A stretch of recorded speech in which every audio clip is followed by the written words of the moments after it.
This podcast is sponsored by nobody. Hey dudes, welcome to Splat from the Past, the only 80s themed horror sci-fi show where things could get totally radical. Now today, I will be welcoming back my friend, the hilarious, the gifted, the outspoken Dawna Kaufmann. Her and Cyril Wecht just came out with another book, the JFK Assassination Dissected. And it's a book, obviously, about the JFK assassination. So I'm having her back on tonight to talk about that. And she's also got some stories about Betty White and Jay Wolpert, since they both passed away. Also, we're going to talk about. And I have to say, rest in peace to those two, but a very big rest in peace to Bob Saget. I am just so devastated he's gone. He's been a hero of mine since I was a kid, from Full House to America's Funniest Home Videos, but my first memory of him was on Rodney Dangerfield's 9th Annual Young Comedian special. That's the special that changed me. When I was 2 years old, I loved the comedy in that special and all the comedians. I mean, it was a comedy revolution I witnessed and didn't know it at the time. Him, Yakov Smirnoff, Harry Basil, Rita Rudner, all these great comedians, and especially Sam Kinison, they exploded the comedy fan in me when I saw that special. There's no other way to put it, and Bob Saget was a huge contributor to that, so rest in peace, Bob Saget. You were great when I saw you in 2017 at the San Jose Improv. So, here is my new interview with Dawna Kaufmann.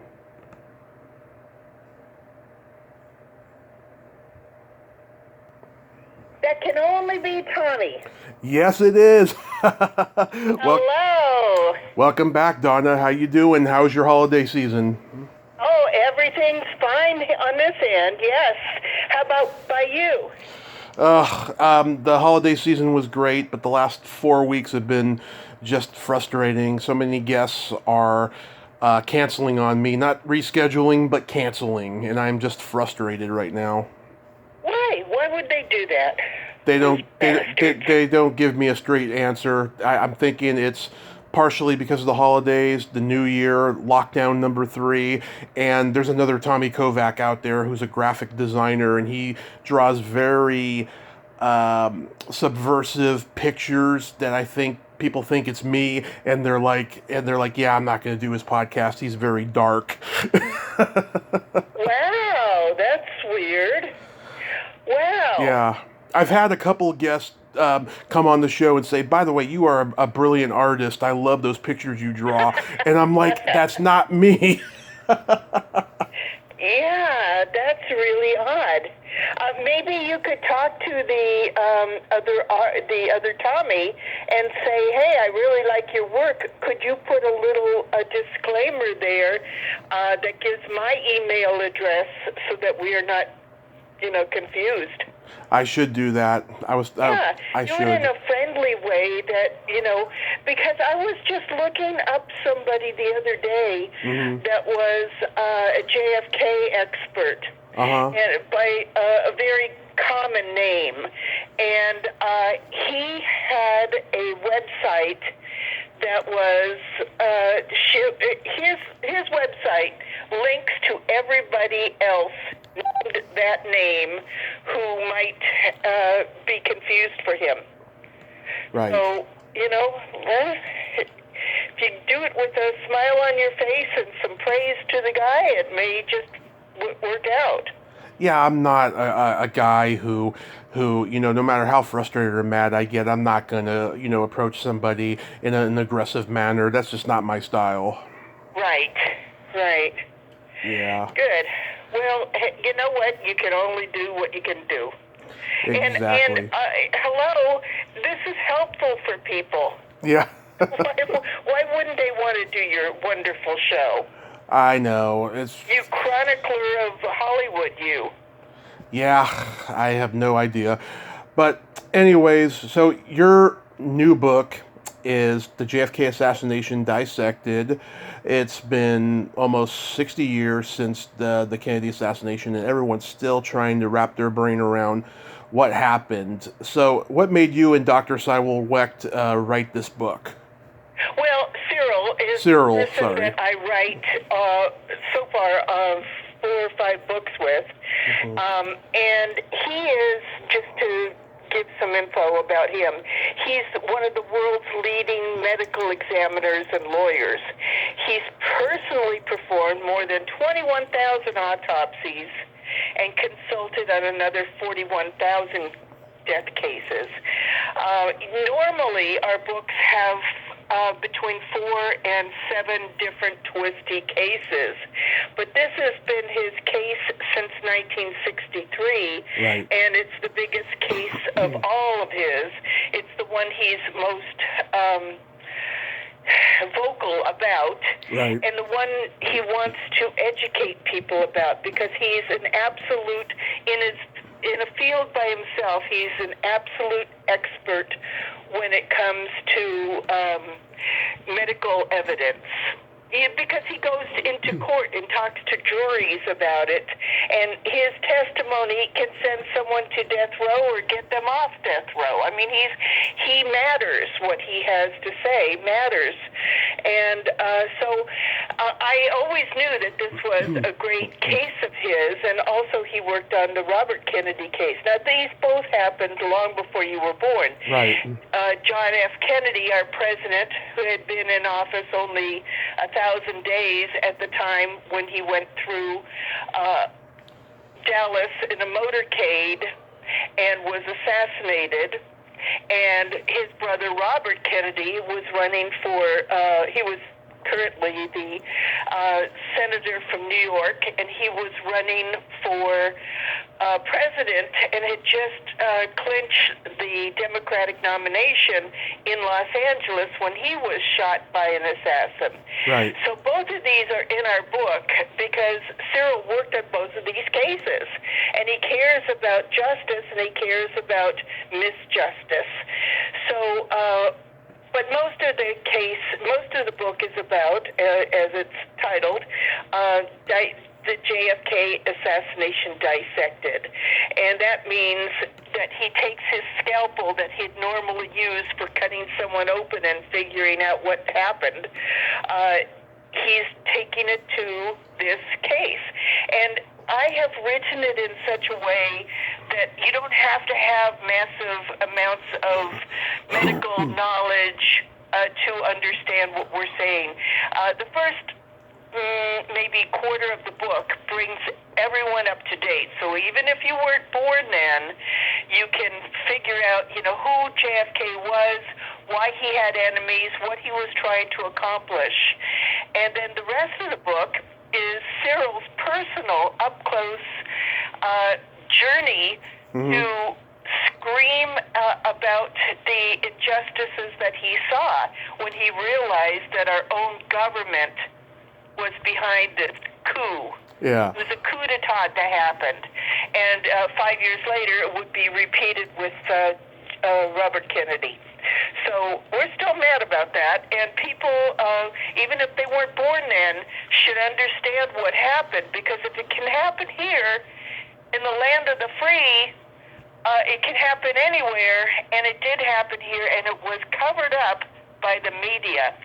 So, strangely enough, our best sources for this book, for promoting this book, are outside of the country, because there's still a ban against disclosing the truth when it comes to the Washington Post, New York Times, the major networks.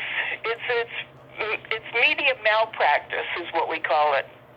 Right. Did you actually see the assassination on TV back in 1963? Oh, yes. I was in school then. I was in grade school, and I remember it very well. I mean, you didn't see the assassination on TV. You heard about it. I was in a Catholic school, and the nuns came running in, and you heard over the speaker what happened, and it was just horrible. And that night I was supposed to go to my friend's sleepover, and I did, but I was like staring into space. I couldn't get my mind wrapped around what the hell happened. And these little girls were playing, games and having a good old time. And I'm like, what how can you even think about playing at a time like this? I was profoundly moved by what had happened. My parents used to canvass for JFK, and we would walk the neighborhood and give out flyers and stuff. So I very much was a Democrat, even as a kid. Then 5 years later, we did see what happened. I was watching TV with my mom, and that's when Robert Kennedy was assassinated. And even though I was a youngster in '63, 2 days after JFK was killed, and the country was in this mourning that we've never seen. The closest you could kind of come to it would be 9/11. That you could relate to there, but the whole country was in mourning because you had, the funeral, and then you had the alleged assassin killed, and this we all saw on the news because the news was covering this. So you saw Lee Harvey Oswald being walked out of the police precinct into a car. You see some guy that we learned later was Jack Ruby step forward and shoot him. And then Lee Harvey Oswald ended up at the same hospital that the president had died at in a different operating room. But, that was tremendously horrible to see somebody assassinated on television. Right. And the impact that had on me, even as a kid, I said, oh my God, there's not going to be a trial. What? And then it wasn't until much later that I realized why he was assassinated, because they didn't want to have a trial, and then, information would come out that led away from believing that Lee Harvey Oswald was the assassin. So, that was the first cover-up. And then, remember, until 1975, the preponderance of Americans and people around the world never saw the Zapruder film.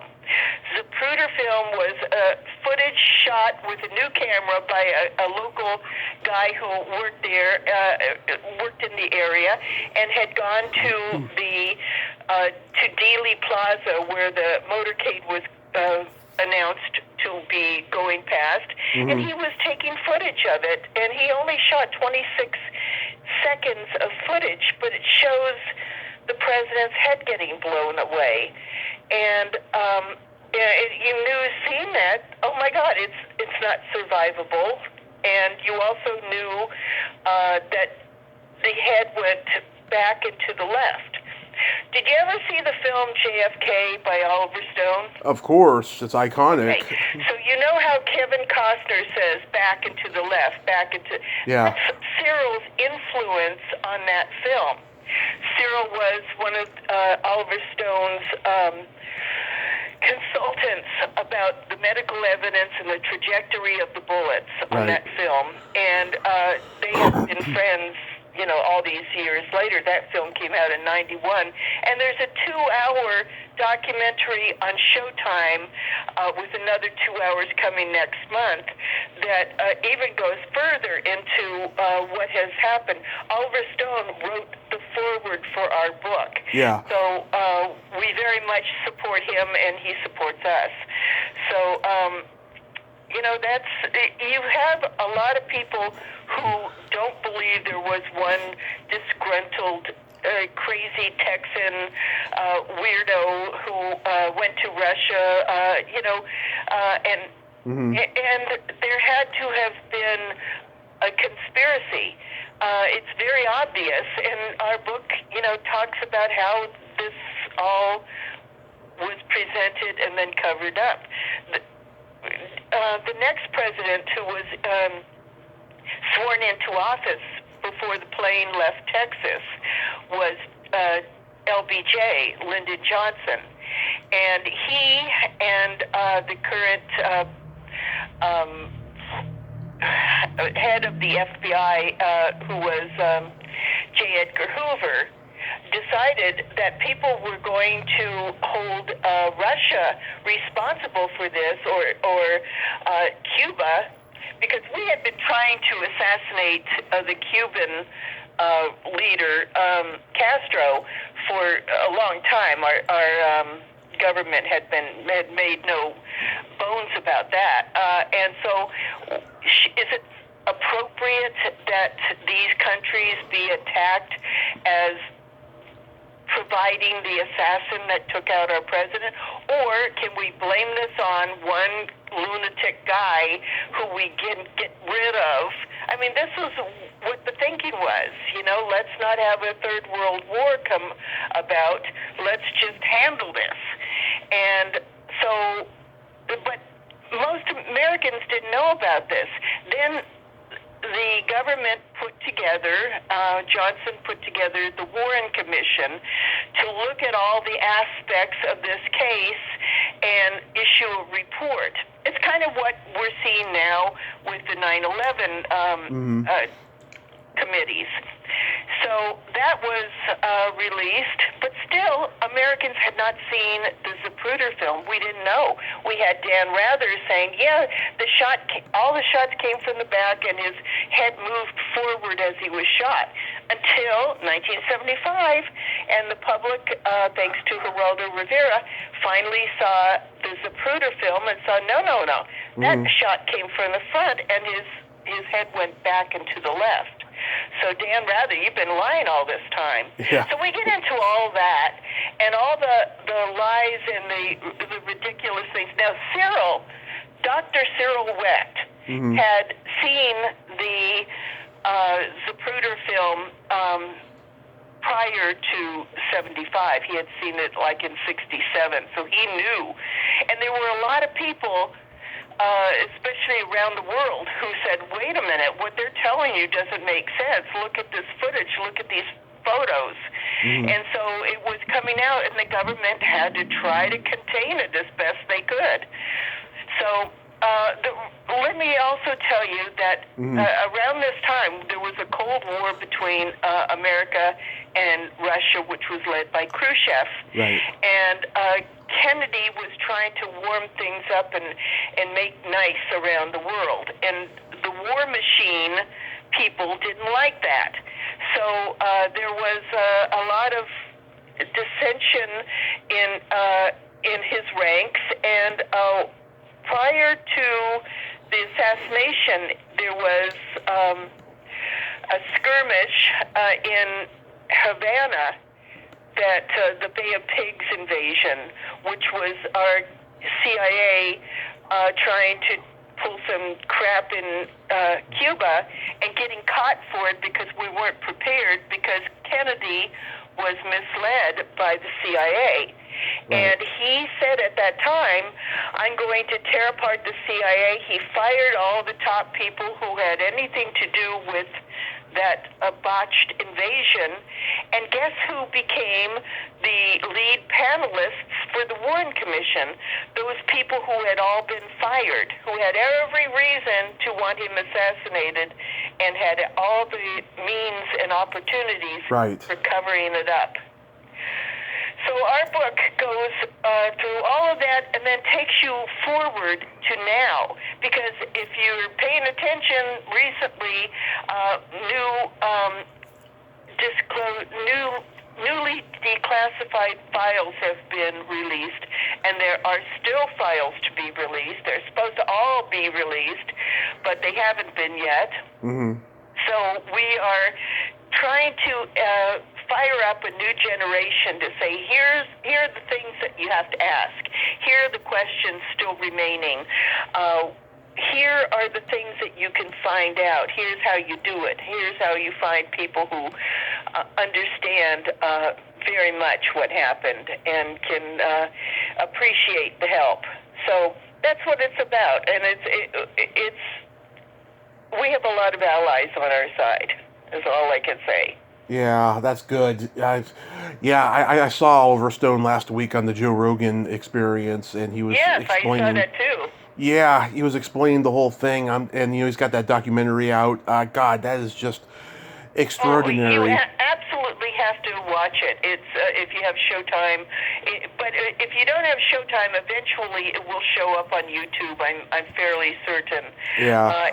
It's tremendous, and Oliver Stone is criticized for his 91 film for reasons that we get into in the book and are mostly bogus reasons, because there's still a lot of people who want to keep this all covered up. But this documentary that he does goes into another direction. It's not a narrative. It's not a feature film like JFK the movie was. But because of JFK the movie opening so many people's eyes, that's when the need to declassify the documents was given birth. And so Oliver Stone is the one who should get all the congrats for all these document dumps over the years that have been declassified and made public. And there are still scholars like Cyril Wecht and other people who know how to interpret these documents. Yeah. So, it's you got some real warriors out there still seeking the truth, and probably nobody is informed about medical and legal issues as Cyril Wecht. He is remarkable. Yeah. Do you think that JFK's family knows who did it, or do you think they care? Well, those are great questions, and those are actually two questions. JFK Jr. certainly cared.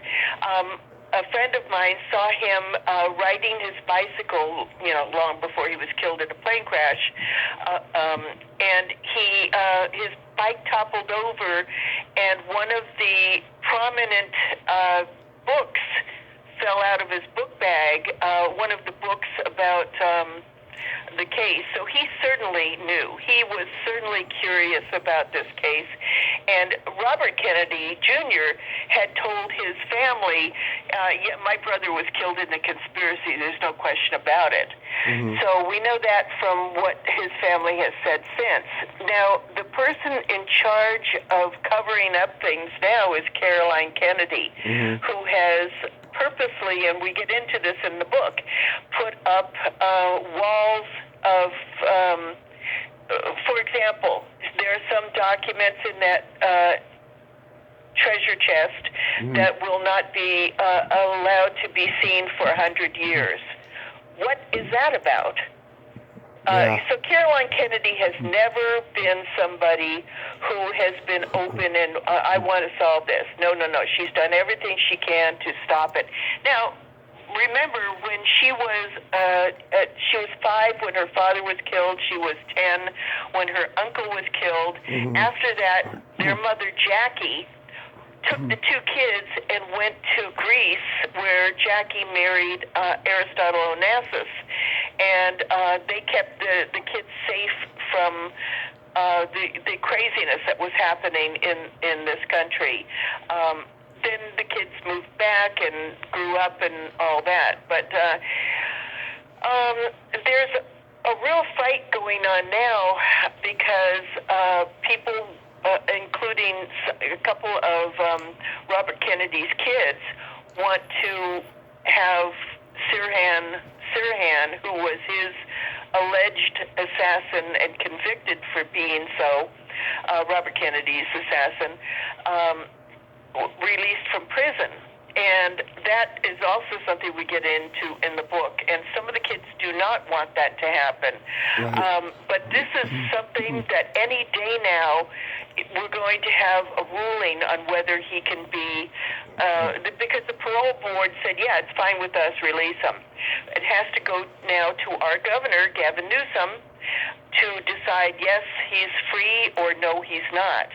And we firmly believe that Robert Kennedy was shot by somebody who was standing 2 inches behind his right ear, and that's where the bullet came in that killed him.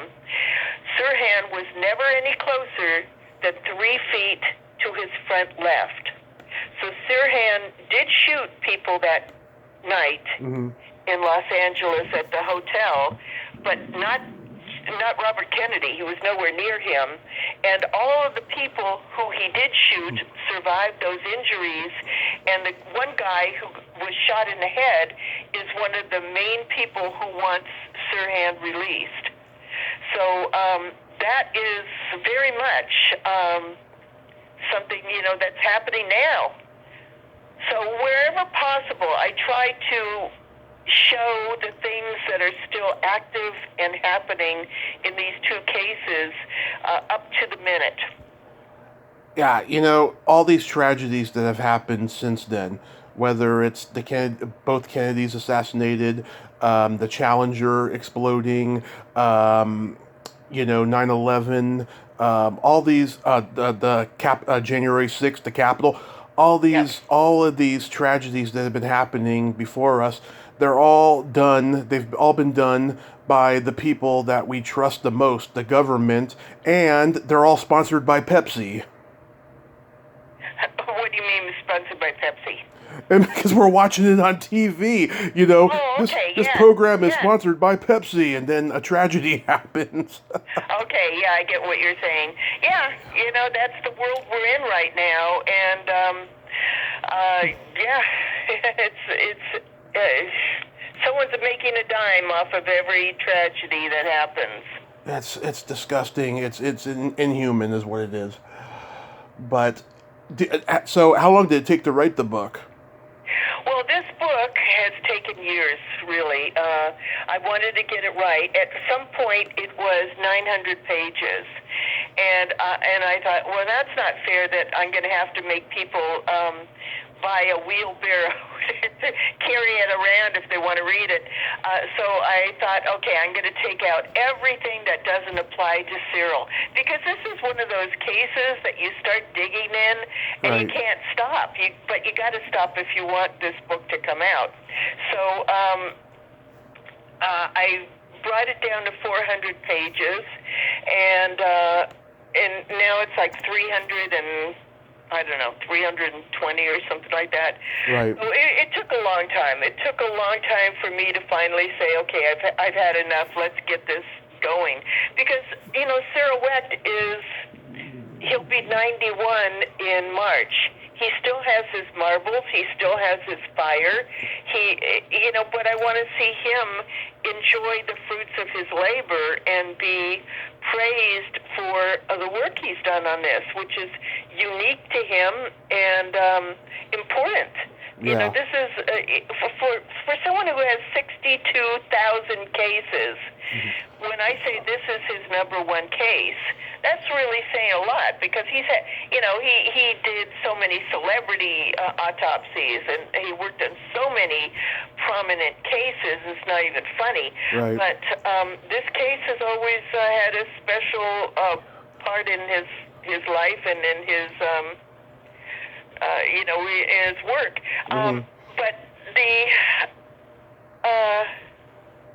anyway, so that's why it's taken a long time. It's taken a long time to get it done, but we're real happy with it. That's good. Is it strictly on paper, or is it Audible too?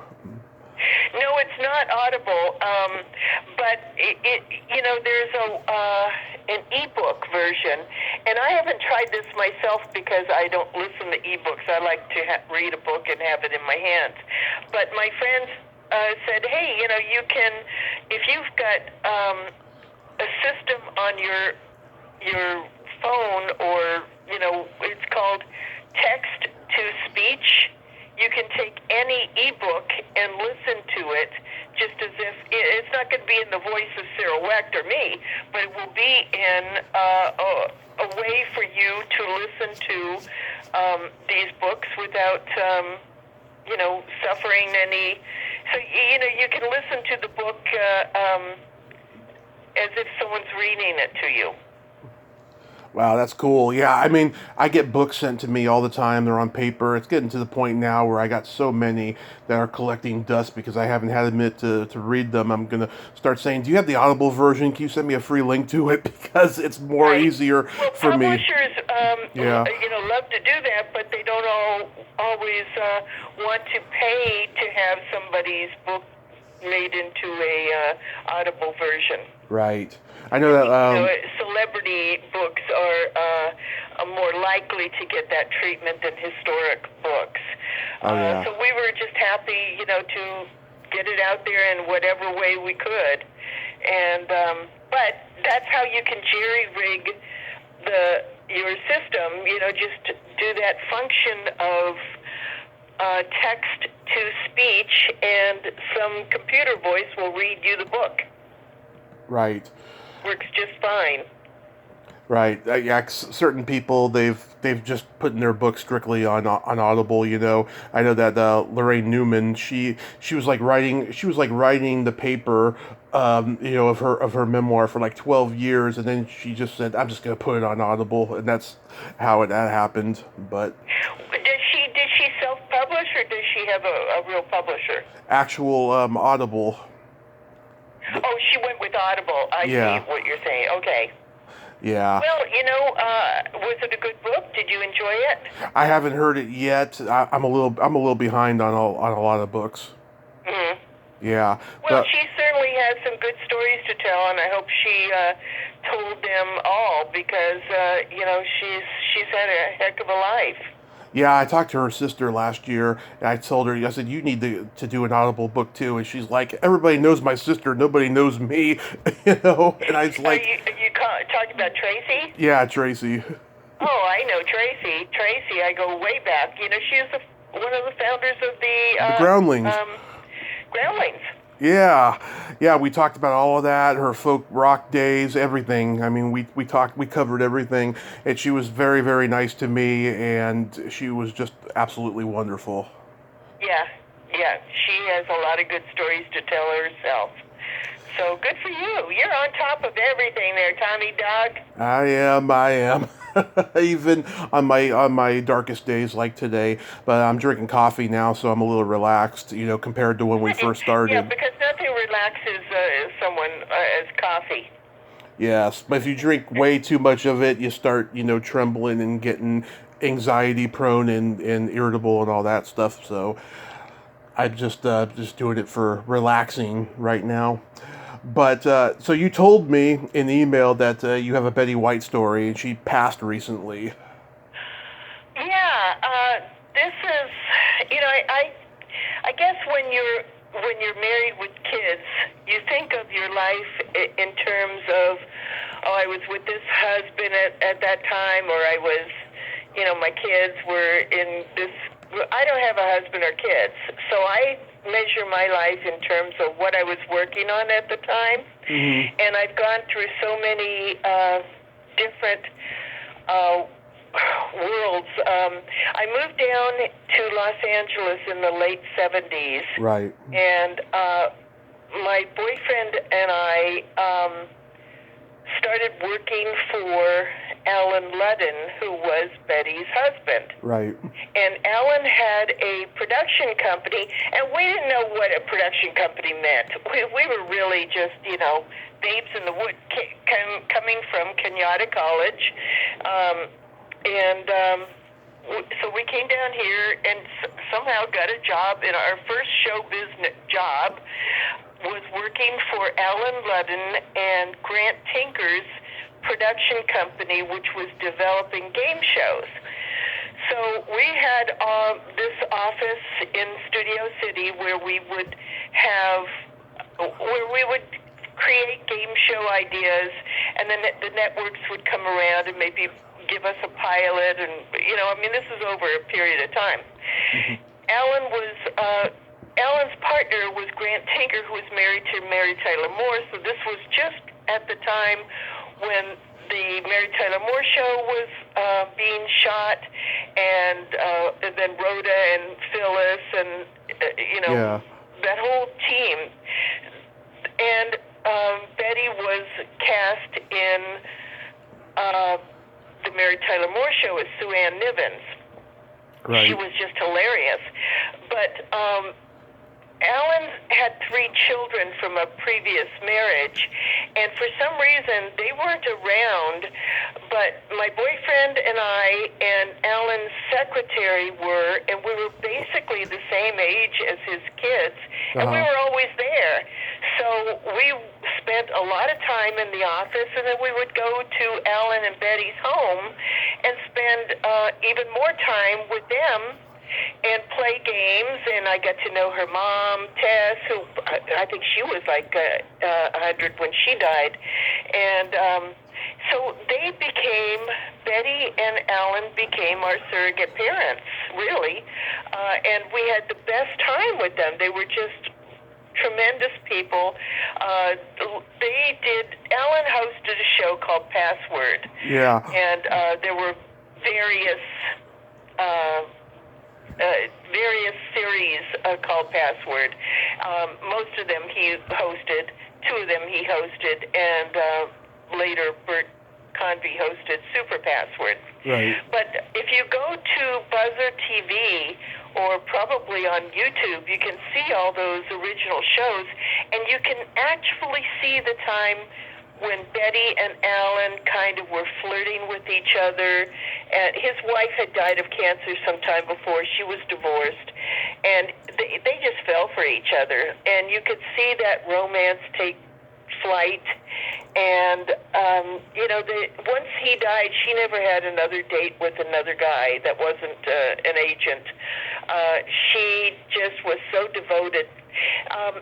Her assistant, who was in the room when Betty died, told Carol Burnett that the last word that Betty said was Alan, which, I don't know if that's true or if it's apocryphal or, but it wouldn't surprise me because she always spoke well of him.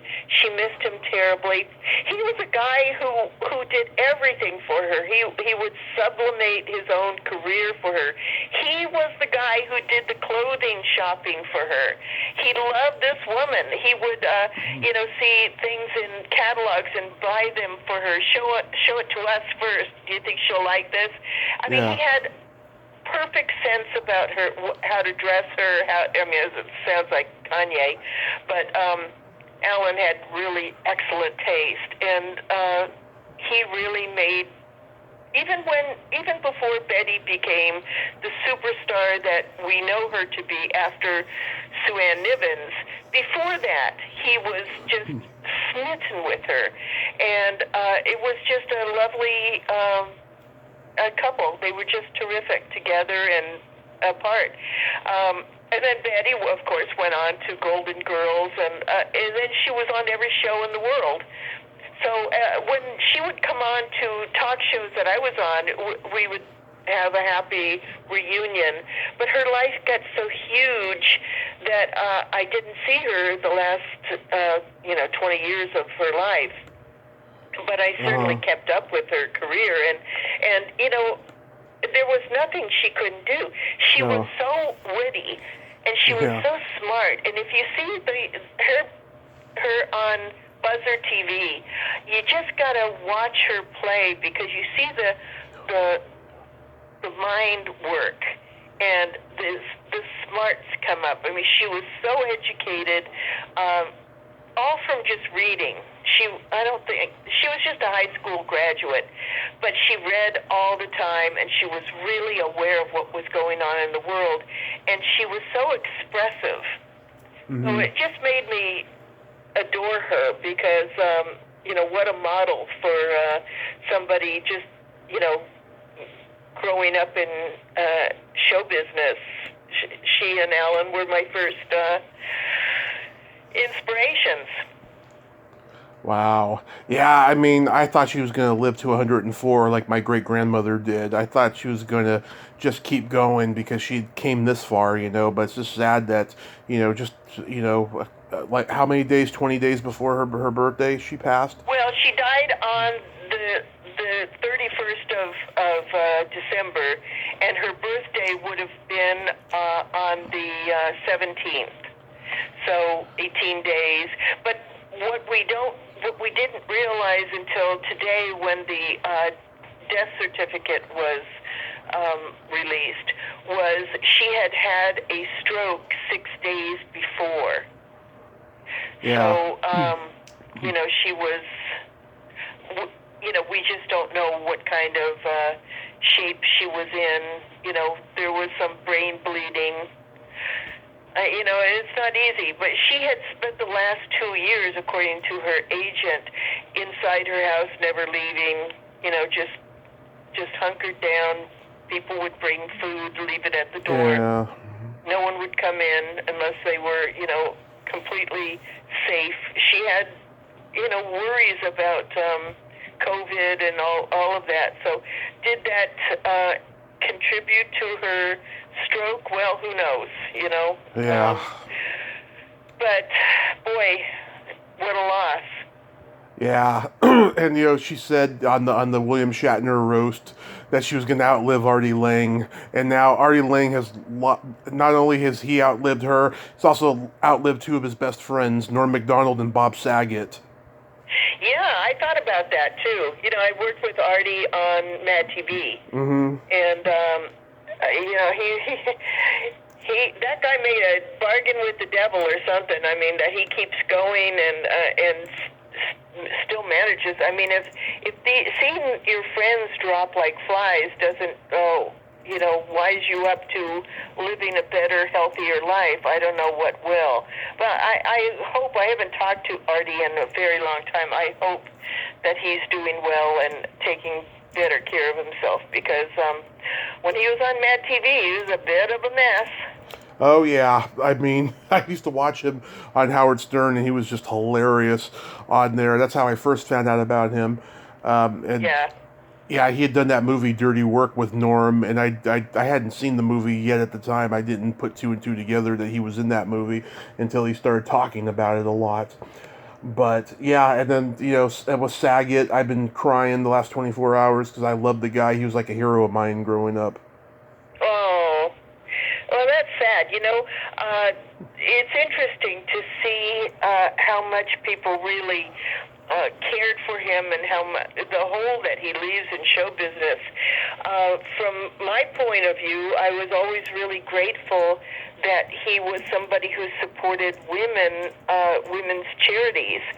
His sister had died of lupus and scleroderma, which are really painful, horrendous diseases, and there's some genetics going on in those diseases, and that Bob has 3 daughters probably inspired him greatly to raise money for these charities, and to I think he even made a movie or produced a film about these horrible diseases.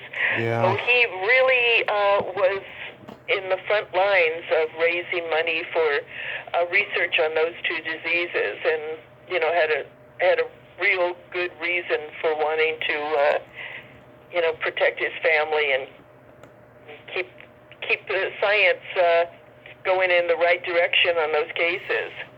Right. And I just found out, oh my God, so I found out the other day, Brill and McCall have COVID. Who? Charlie Brill and Mitzi McCall. Oh, you're kidding. No, I just found out on Facebook. So last month, I saw an advertisement that they were going to be signing autographs this weekend at the Hollywood show in Burbank, right? And I did not know they were still alive. So I was like, oh God, I got to get them on the show in January so they can promote this appearance and stuff, right? So I sent Charlie Brill a Facebook message, and then a week later I check it, and I look at his status, and he announced that him and Mitzi have COVID. And I was like, oh my God, why is my timing always bad? I always wait until the last minute. And I'll be honest with you, I thought they were dead. I didn't even know they were still alive. Yeah. Yeah. Well, I got to be honest with you. Somebody of that age range is likely not doing his or her own online presence. Yeah. They don't necessarily know what's going on in the world of right. Computers and all. Right. But also the challenge of COVID is just so horrible. If you have other illnesses, which is what I'm expecting we're going to hear about with, because I'm a death specialist, right? Uh-huh. That's what I do. And when I heard that Bob Saget had COVID in late December, it certainly makes sense that his heart muscles were compromised, and that led to his death. Yeah. God, it's just scary. So, this COVID is not going away, and every time you see people marching around and pretending that, everything's normal again, well, screw you people. It's not, and you're killing us. You truly are so fucking selfish to put other people's lives at risk when you don't wear your masks and you can't take a little lockdown. Grow the hell up. Yeah, I'm not talking to you. I'm talking about, the people who go around and acting like, hey, this is all over. It's behind us. No, it's not. Yeah, I mean, I was happy that, things were starting to happen and stuff, but I didn't go paraded or nothing, it wasn't like, I got somewhere to go next week. I'm excited. I wasn't like that. I was like, I hope everything is going on. I hope, we all know what we're doing. I was taking precaution. Exactly. And the fact is, we don't know what we're doing. We're taking horrible gambles every time we pretend. And I see these. I just watched the news a little bit ago, and there was this father standing in front of a school talking about, with his kid there. Kid was about 10 years old. The father saying, I just don't like it. I think we should open the schools up. He doesn't want to stay out of school, and he doesn't, I think this is all too much. It's all too, well, you dumb shit. Your kid is standing there. You're innocent kid, you're infecting with your viewpoints, and now we're going to raise another generation of, dopes who... That was already going to happen. who think like the father does. Don't put that into the kid's mind. Put into the mind of the kid, we have to be careful. We have other kids, because... one of the people that helped me when I was taking my book from 900 pages down to 350 or 400 or whatever it is, I did it, but when you're dropping so much content, there were little things here and there, right, lots of them, that were important to, that I didn't want to just lose. So I had to make sure that some of these things were still there in reasonable form. So it took some real editing. And right. I had my next door neighbor who has edited some of my other books, and she was tremendous about making sure that there were no loose ends left behind. And when the book finally, I got my box of books, I was on my way over to her house to drop her off a signed copy, so that she would see, finally, she knew she was going to be thanked in it, but I wanted to make sure that she could see it on the page. Here's what I wrote about you, and thank you so much. And her husband called me and said she just died. She died of, she had COVID, and, she was like 56 years old. 56, that's young. And I'm still not over it. I was really shaken up by it. And, but that kind of tells you that, people, in her case, she had pre-existing problems. Right. And so the COVID, got hold of her, and it weakens your heart muscles or whatever. And so around the same time, I had a cable guy in here, and he was this Hispanic guy who had 3 little kids who had not been vaccinated. And 3 young kids, they were over the age where you can vaccinate. So I was telling him about my friend, which had just happened. I said, she was a teacher of kids, Hispanic kids. That's what she did. She loved that. And she caught COVID from those kids. And maybe from your kids. So please, get them vaccinated, because to think that it doesn't have any long-term illness potential is ridiculous. Basically your kids could have killed my friend. Yeah. So he said, okay, I'm going to go do it tonight. But, I just can't speak of enough about people who just go through life so selfish and uncaring. And those people, I just want them out of my life. I've had it with them. I've just had it. Yeah, I mean, I don't know too many people that are, on the opposite side of the fence, though, but the ones I do, yeah, they're just not worth it. They're really not worth it. Well, I think I've lost track of how many friends I've lost through COVID. It was 8 or 9, and then I stopped counting. The first being, of course, Hal Wilner, the great musician of SNL, and that was very early on. But, a steady stream of deaths since then. And, these are just people that really meant a lot, and they're not coming back. So, we just have to be smart. Yeah, we do.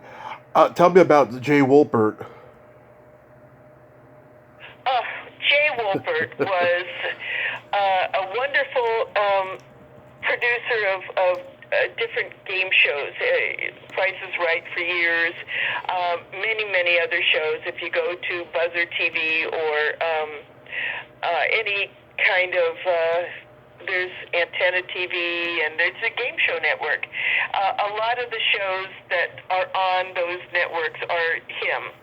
And he was just a big deal in that world, but he always wanted to do more. He always wanted to be a writer.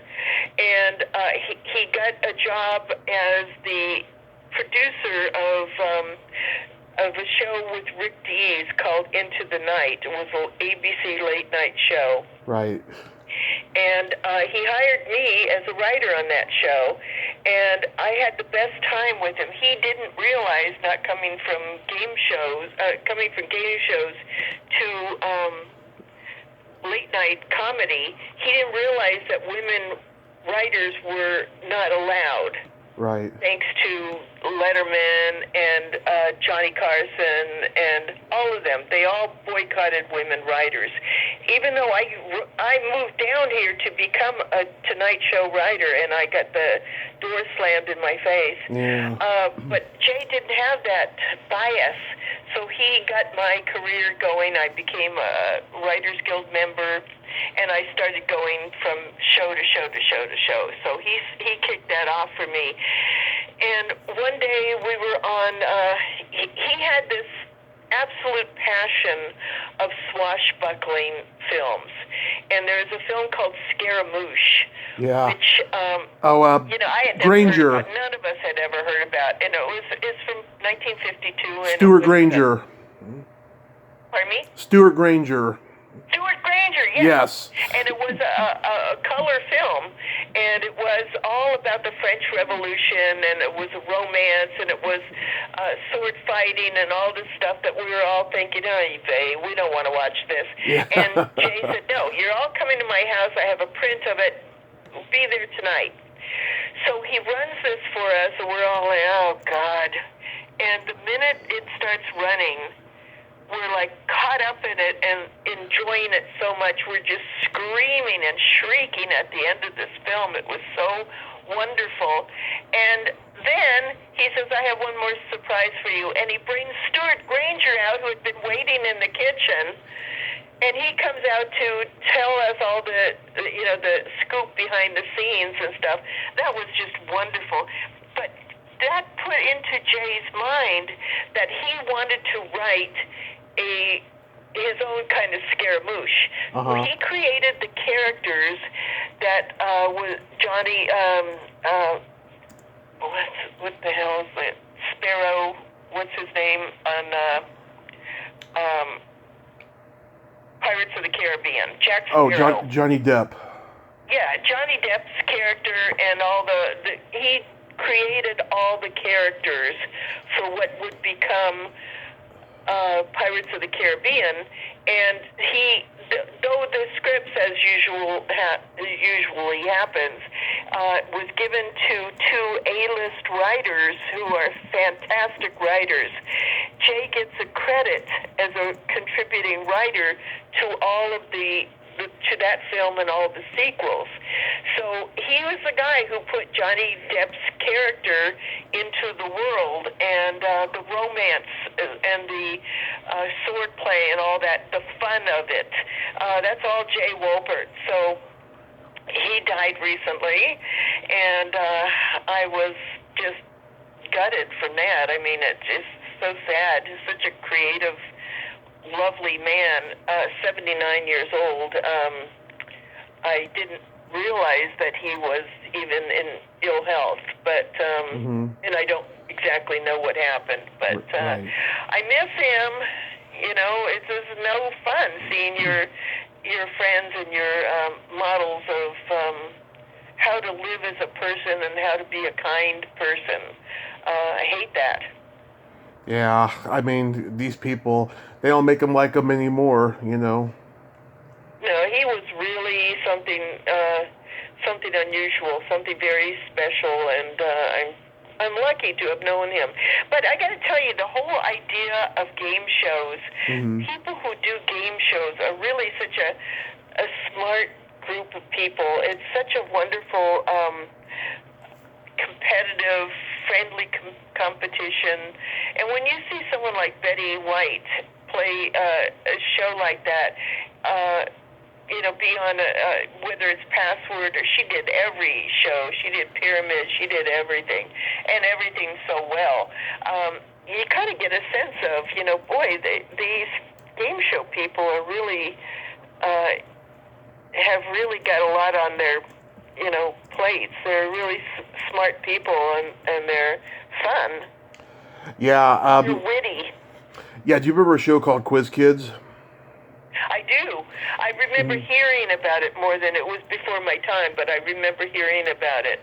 Okay, aside from the fact that I've interviewed the great record producer Shel Talmy, who was a contestant on there when he was like 12, my high school drama teacher at San Mateo High School, he had a cable access version of Quiz Kids that he hosted for 17 years until the cable access station in the Bay Area stopped running, and it was on an NBC, our NBC affiliate as well.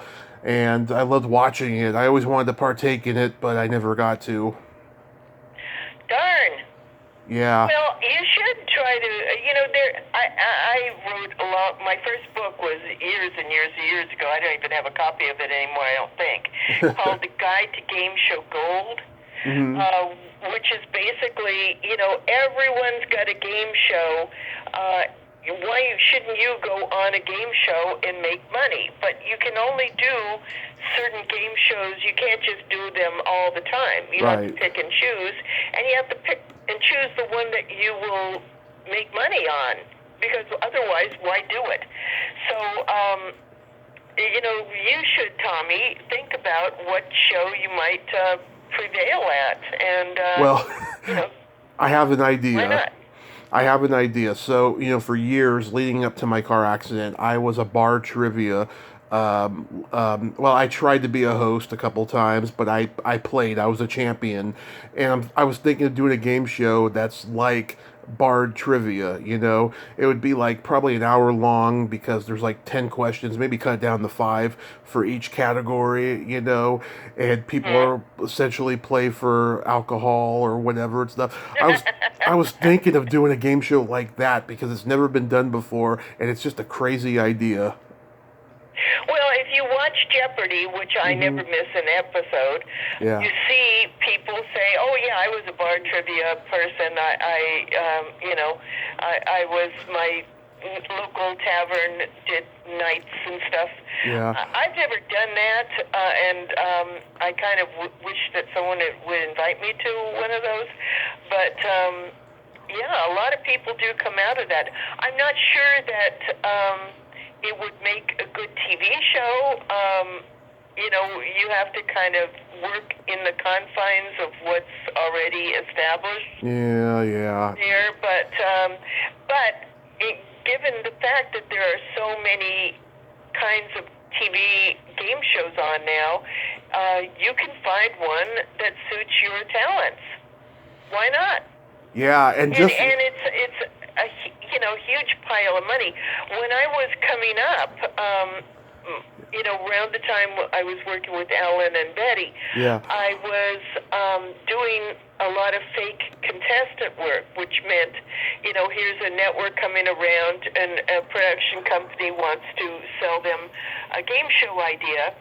And so I would be, and Marky Post would be my main competitor, and we would go from show to show to show, and it wasn't a real show, it was just a pilot presentation. So we would, do these games where we would pretend to be playing, and we would demonstrate the game. So we didn't really care. I mean, we were paid. Right. We didn't really care about winning. We wanted to show off, here's what happens if this happens, here's what happens if that happens. So we were demonstrating how to play the game, and so that NBC or whoever we were playing for would buy the game or at least give us a pilot. So that was something that she and I did for many years, and we would go from Dick Clark to Goodson Todman. I mean, everybody hired us to do this, and other people as well, but it was a lot of fun. Yeah, I mean, just before the pandemic, my mom and I were going to Roundtable at our local shopping mall, and they were having trivia night there. And the host, her and I talked, and I told her I tried a couple times to host trivia. She said, if you ever want to, if you ever want to fill in for me sometime, I'll let you do it. And I thought, okay, I'll think about it, And then the pandemic happened. And right now she's like not doing anything, and the trivia company she works for, they're not existent around here. They got some shows going on during the pandemic in Sacramento and stuff like that, but who wants to do that? So forget about those. I'm talking about get on a real show. Yeah, a real show. You don't have to be a Jeopardy player to go on a real show. Right. Watch the Game Show Network and see what's taping, and you'd be amazed of all the shows that are going on, and they shoot 65 weeks of shows. That's 130 shows. They need contestants, and it's not all smart. Sometimes it's you play with there are a lot of Family Feud types of games. Mm-hmm. So it depends what your personal shine is, but it's a good way to make money and to meet people and to have some fun. Yeah, I called my trivia show Drunken Jeopardy, but you can't do that for a game show. You'll get sued for it. No, you can't do that. Yeah. I wouldn't want to. I mean, Jeopardy is a real special. It matters to people who love Jeopardy. We love Jeopardy.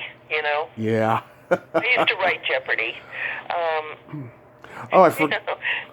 I forgot you had an Elvira story too, right? Oh, well, okay.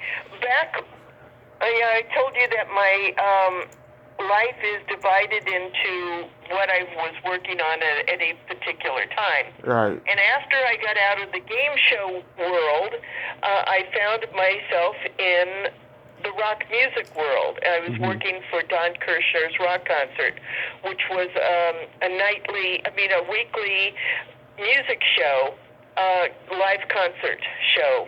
Actually, it wasn't live, but it was a concert series. And every big band in the world would come through. It was just some really funny times. Yeah. So one day, And I was a lowly receptionist at that point. Mm-hmm. And my boss comes in and says, "Hey, I'm bringing in my girlfriend. She's gonna work for you, teach her how to do stuff." And I thought, "Oh, great! I'm really coming up in the world. I've got my own slave now." So she comes in, and she's the most. Cassandra Peterson is the most beautiful person I had ever seen in my life. Yeah. And she was. We're very early 20s, and she didn't know how to do anything. She didn't know how to put a call on hold. She didn't know how to, patch a call to this office or that office. She had never worked in that world before. And I knew everything about how to do anything in an office because I was just kind of a working, grudge. So Mm-hmm. I was like, how can you get to be this old and not know how to put a call on hold? How can you not know how to operate a Xerox machine? Oh, I know, because you're so goddamn beautiful, that's why. So I thought it was very funny, and so we had a great time, and she ended up doing like makeup on our show, and she found other ways to get creative, but at the same time, we were bonding like nobody's business because I just thought she was so funny and she was so pretty, and I thought, we could sell TV shows together. So we started going out and, why shouldn't we sell shows? Other people are selling shows, so should we. So we started making really crazy shows. We started writing crazy shows together, Mm-hmm. including the Mr. and Miss. We were really kind of upset by, sexism. So we came up with Mr. and Ms. Nude America. Just a way for us to see a lot of nude, handsome guys. Yeah. Surprisingly, no one bought our show, but we had a great time doing it, and we got to know a lot of people. So we had Brooke Shields' mom was helping us, and we had all these wild ideas going, but for some reason we were ahead of our time and nobody gave us any money. But we got in every door because she was so smart and I was so aggressive or clever or whatever you want to call it. Yeah. We sort of had a great business going, but then it just didn't. And then a friend of mine says, I'm casting this show for, it's like a local horror film host. Right. And do you have any ideas? I said, do I? Yes, my best friend should get this role. You have to give her this role. And he said, okay, we'll have her audition. I said, she's getting married right now. She's in Colorado and she's getting married. So I call her and I say, okay, you can get married anytime. Why don't you come back to town right now? And there's an audition. She was like a working actress, which meant she was auditioning all the time for this and that. And she goes, I'm putting on my wedding gown right now. Mm-hmm. My family is out there waiting. This show will just have to go on without me. Because I'm not coming back. I'm in Colorado. I'm, getting married right now. Yeah. I thought, oh, you crazy girl. But I guess I understood. So she ends up coming back, and I, begged and pleaded. And I said, you've got to wait. She is definitely going to blow your mind when she reads for this. And so she comes back, and they held the audition for her, and there were other girls there who had actually gotten fangs. There was one girl who got fangs put on her mouth to compete for that job. And but Cassandra had the humor that nobody else did. And the producer of what would become Elvira, Mistress of the Dark, was a wannabe comedy writer, and he really wanted somebody to be sexy and also Mae West kind of humor. Oh, yeah. And Cassandra was just perfect for that role. So she had her friend design the costume and the look of Elvira, and then she ended up nailing it. And she was so funny in the role that, you can't imagine anyone else doing it because she was just perfect. So she wrote a book recently, Elvira did, Cassandra Peterson did, and it starts with me. It starts with me getting her to come back from Colorado and auditioning for this, holding the auditions. So she's put it in writing. Yeah, that's the book that I really want to read. I've been hearing nothing but good things about it. I've seen her do some interviews about it. Oh, yeah. Everyone loves talking to her. She's so funny, and she's so unique a talent. And she finally gives credit now for her girlfriend that she's had for 20 years that I've just kind of not said anything about because it's up to her if she wants to out herself, fine. But now people. She gave an interview the other day to the New York Post where she said yes, she lost 11,000 horny male fans when she outed herself, but she gained 60,000 new fans. So that's what matters. Yeah, she didn't lose me. I'm turned on by the fact that she's a lesbian. Yeah, there you go. There you go. Which... you got to be yourself, whatever that means to you or to anyone on a particular day. It's really nice to have a life where you don't have to have secrets.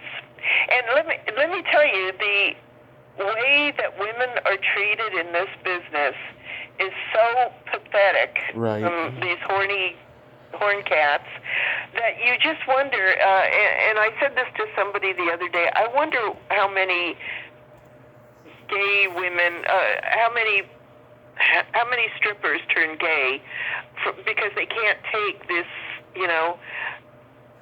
this oppressive treatment from men who think that they are flattering them by being flirty.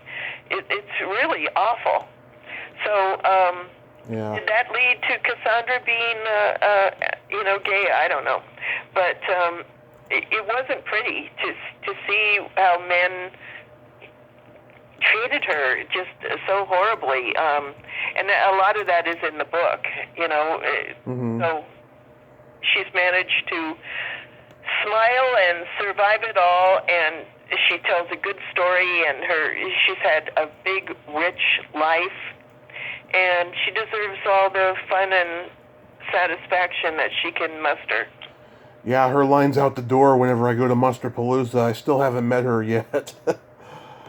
What is the palooza you go to? Musterpalooza. It's a huge horror con in LA. They have two of them a year. One in Pasadena in the spring and one in the fall in Burbank, and I usually go to both of them. Well, no kidding, but you should be leading speeches there, giving seminars or something, because I would love to. You've really gotten to know so many people in that community who have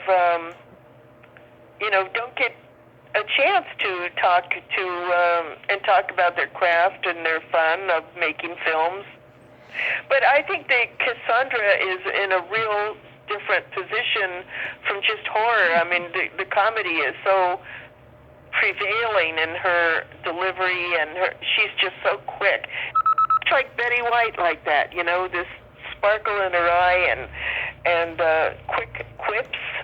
Yes. It's lovely to see that in a woman who's so fast thinking. Absolutely. Dawna, let me switch phones really quickly, and then we can get steamy. Yes, by all means. Okay, hold on one sec.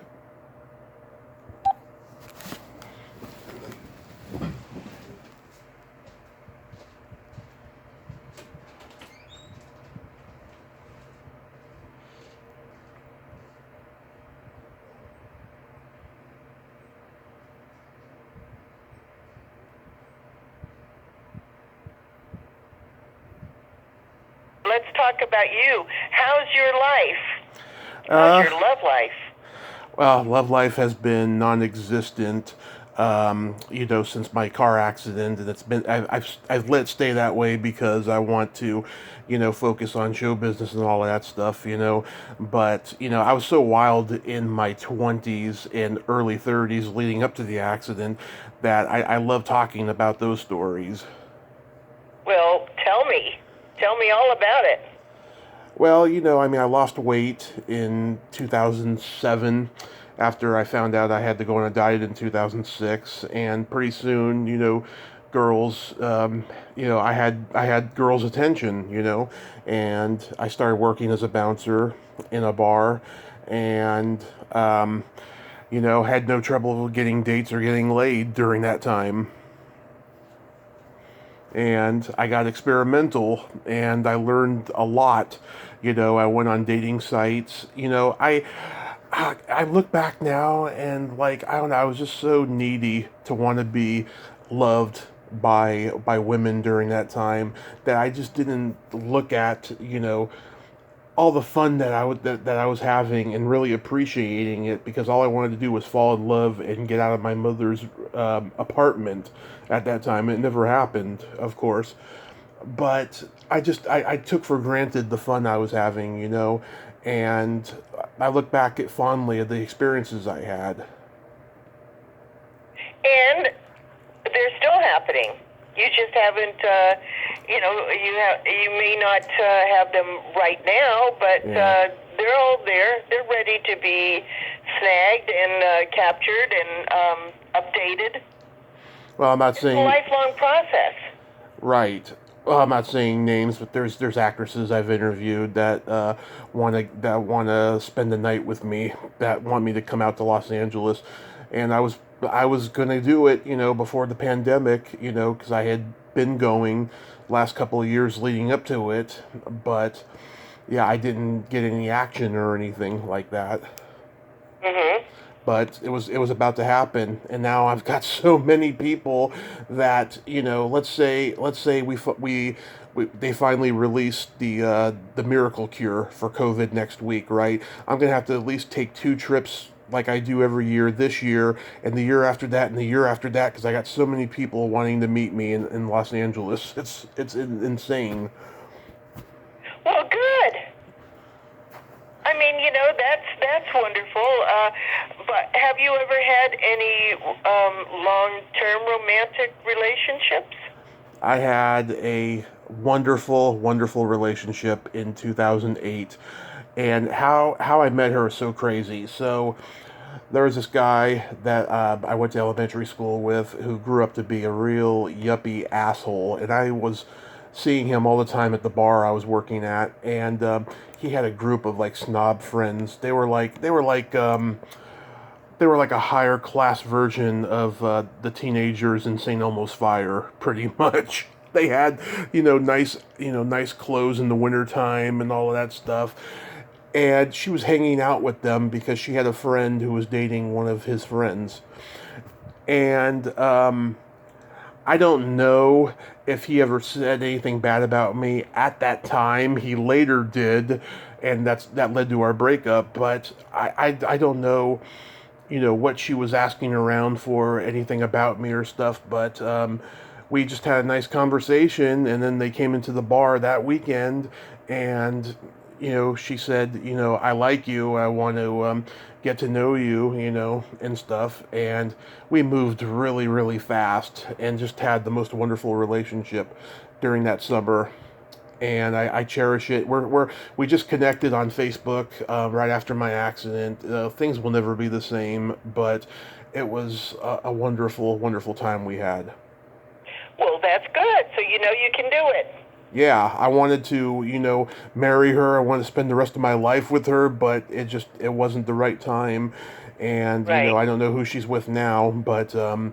Well, do you put out your feelers and say, hey, how are ya? And long time no talk. I haven't done that in a while, but I was doing that when we first reconnected, and she just got to a point where she wasn't responding anymore. But we're still connected. I still see her, in that the sounds like newsfeed. that she has someone else in her life, then it could mean good luck. that. You know, she does. All right. Okay, that's one to take off the list. Yeah. It could because be. You don't want somebody who's got romantic entanglements. You really Right. don't. Nobody wants to have that. Right. But after we broke up, that's when I started going all out and getting experimental and stuff. You know, I went out with this woman who was about 12 years older than me, and she was into cuckolding, and she got me involved in that for a while, and I had a lot of fun with that. It was something I never thought I could do, and I was actually scared at first, but once I got to a point where I still wasn't over her at all, and I was just like, I gotta have fun because I'm in my 20s, and this is the only time this is ever gonna come up, so I just might as well do it. And I did, and I don't regret it. I own it. Well, that seems like it's about her thing and not yours. What do you mean? Well, I mean, is that any fun for a male to indulge in? Cuckolding? I mean, because, you know, I wasn't the husband or the boyfriend, you know, I was the other guy in the situation. Like, I found out she was married, and both her and her husband wanted to do that, and I did it, and then every once in a while after that, you know, I would, you know, partake in that with other people. Mm-hmm. Yeah. And, you know, I'm not embarrassed by it. I had a good time, but it's not something I would want to do these days, you know. After my accident, I just looked back and said, wow, what was I thinking at the time, even though it was fun, you know, but I was just like, I'm a totally different person now. Well, yeah. And, you know, you deserve better than that, than to have a weirdo romantic situation. You want a real romance. You don't want, right. You know, playing weird games. Yeah. You deserve a real romance.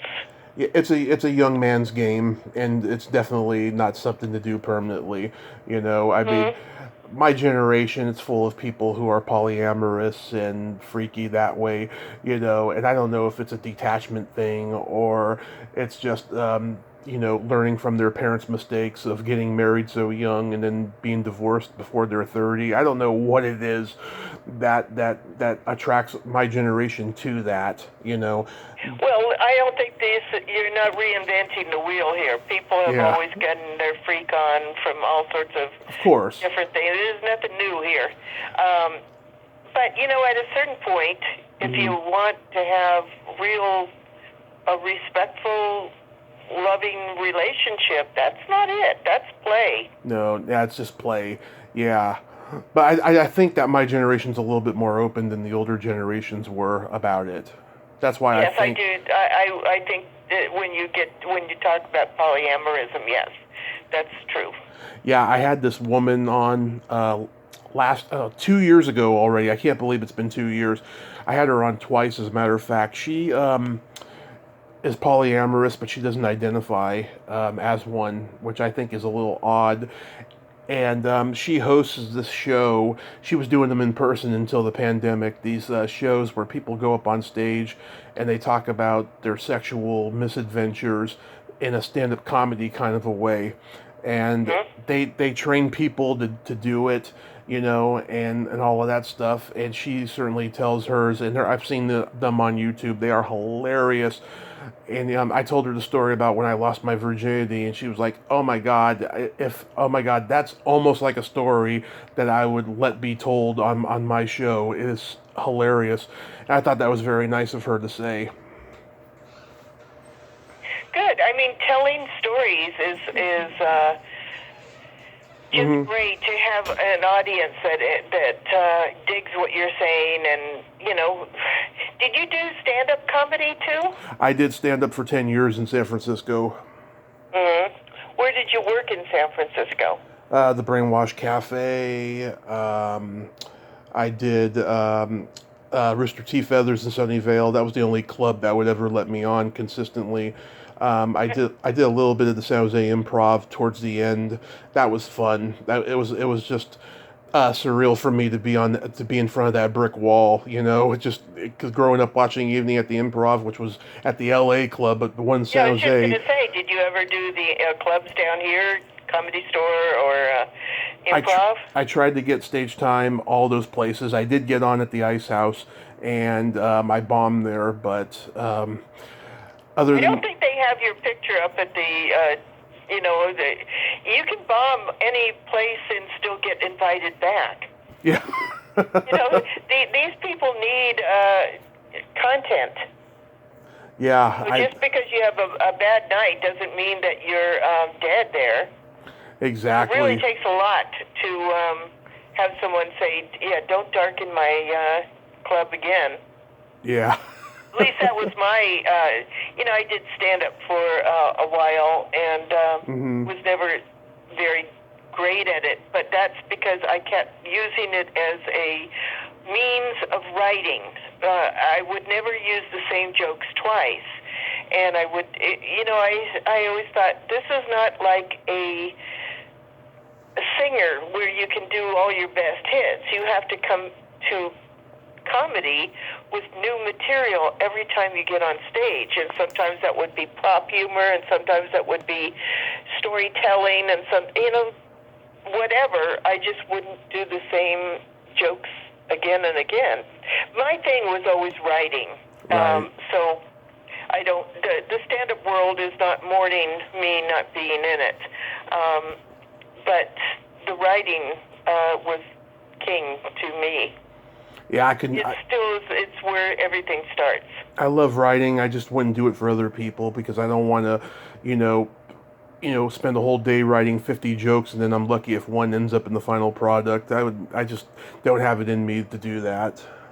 Well, that is what the job is. Yeah. And when someone's paying you, you do that. I mean, my thing was I could write 40 jokes, solid, usable jokes a day. And I would make sure that they weren't offensive jokes so that I was able, I know I could write an offensive joke real easily. Right. But I always thought those were cheap jokes. You're punching downward. You're not punching up. You're not doing something smart. You're doing put-down humor, which I never liked. And so I wouldn't even submit those because they would get chosen, and then I would be, oh, my God, I can't believe Leno or Letterman did my joke last night, which was so horrible. I hate that joke. No, I wouldn't even submit it. So when I was on many, many, many, many staff shows, I always made sure to, write the stuff that I was proud of. And if that meant, and it did mean, working all day, all night, going home and working, then that's what the job is. Right. You got to get really, really good at it. Right. I admire people like you who can actually get it done. It's the backbone of television. It's pretty amazing. Well, I mean, if that's your job and that's what you're going to do for a career and someone's paying you, you got to do it. You got to do it. I mean, you come in the morning and Arsenio or, any of those shows, they all need content. So, the need to focus and have a stack of newspapers, or in this world now, be online and have sources. My thing on Saturday Night Live was writing Weekend Update. Right. So always sources are the content. For me, it all starts with the reading and finding the material. Exactly. But that's not everybody's thing of comedy. Some people like telling stories about themselves or telling, personal stories. That was never my thing. My thing was always writing about the news. Right. You never run out of material when you're writing about the news. Oh, no. Especially at that time. Oh, my God. Especially any time. I could do it today, and it would be, I may have to struggle a little to do my 40 jokes a day, but I'd get it up to speed pretty soon. It's a discipline. It's It's like any discipline. You got to just do it. Someone's paying you. Some comedian is not going to go, Leno is not going to go on stage and say, yeah, I have nothing to talk about today because, the person who writes for me just took the day off. No, that's not going to happen. You've got to make a commitment to be there and writing the material. Absolutely. I got a funny sex story for you. Okay. Okay, so when I was in the hospital, they had to put a catheter in me, because my kidneys were shutting down and I couldn't pee, and so a year later I had to go back to the hospital, have my gallbladder taken out, and they put the catheter in me again. And I had this male nurse. He was so cute and just adorable, and he was obviously gay. And the last day that I was there, early in the morning, before I went home in the afternoon, he pulled the catheter out of me, and I ejaculated. Well, it's probably not the first time that's ever happened. Actually, that was the first time for me in a long time. For you, but not for him. He sees it all the time. That's like, a woman saying, "Oh, I was giving birth and I shit my pants," or I shat on the. No, that's like, that happens. It happens. It's human. Yeah. It's really not unusual. So, did you talk to him about it? And I'm sure you probably apologized, and he said, "No, please." I did apologize, right? And he just gave me the Kleenex box, and I cleaned myself. That was that. There you go. And I didn't. There you go. And I didn't. And then I didn't see him again for the rest of the day I was there. Right. Well, believe me, he is not suffering about this, and he's not he's not going to wherever he lives to a comedy club and say, and then this guy did this all over. That's his job. He's used to seeing that. He's probably seen a lot worse. He probably has, yeah. I just thought that was funny because I was with him all day on Saturday, and I had the gallbladder taken out Friday night. I just thought that was a pretty funny coincidence. Well, yeah, but it's, like I say, it's nothing he ain't seen. Exactly. That's his job. He's seen that and a lot worse. Exactly. Oh, God, it's so funny. Yeah. I've got so many great stories. There's too many. Well, the great story is how you survived it all. Right. That's the great thing. And now you're ready for something more warm and happy for you, right? Right. I mean, every day's been a blessing. The last 5 years that I've been up here in Redding after living the homeless situation for a while, Oh, yeah, that's another thing that's crazy. That's a crazy world there. Yeah, I interviewed this one actress. She has an organization that feeds the homeless. They just go out there and they just go out there and they give them food and stuff. I'll help a homeless organization like that who actually puts in the work. If it's someone who's just all talk and faking the funk, I won't have any part of that. But someone like her who's actually doing the work, I donated $40, and she sent me a dirty picture autographed for me. So at Christmas time, yeah. But nothing says happy holidays and a dirty picture you can't show your mom. Yeah. But you know what? That's where you need to look for human connection, right. From somebody who's out there doing good things in the world, not for people. I'm sorry, but people that you meet in bars. Oh. That's probably not going to be the best area for finding. Oh, you don't have to tell me that, Dawna. I can tell you so many stories about those people, and I feel sorry for all of them. Some of them got out of their situation, and they're actually being human beings now, but a lot of them, no, they are always going to be that way. Yes. And you got to make a choice. Do you want to come down to that level, or do you want to kind of raise the stakes and find somebody who's got more on their plate? I like this woman who's got some things going where she's giving back to. Did she have was she homeless at one point? This one I'm talking about, no. She got out of acting and was in journalism for a long time, and then when she retired, she decided she was going to give back to society. So she decided to start this organization. It's been like 6 years or something, and it's doing pretty well for her. And yeah, I'm a huge supporter of it because she's putting in the work. I like her. So why can't you make a pass at her? Oh my God.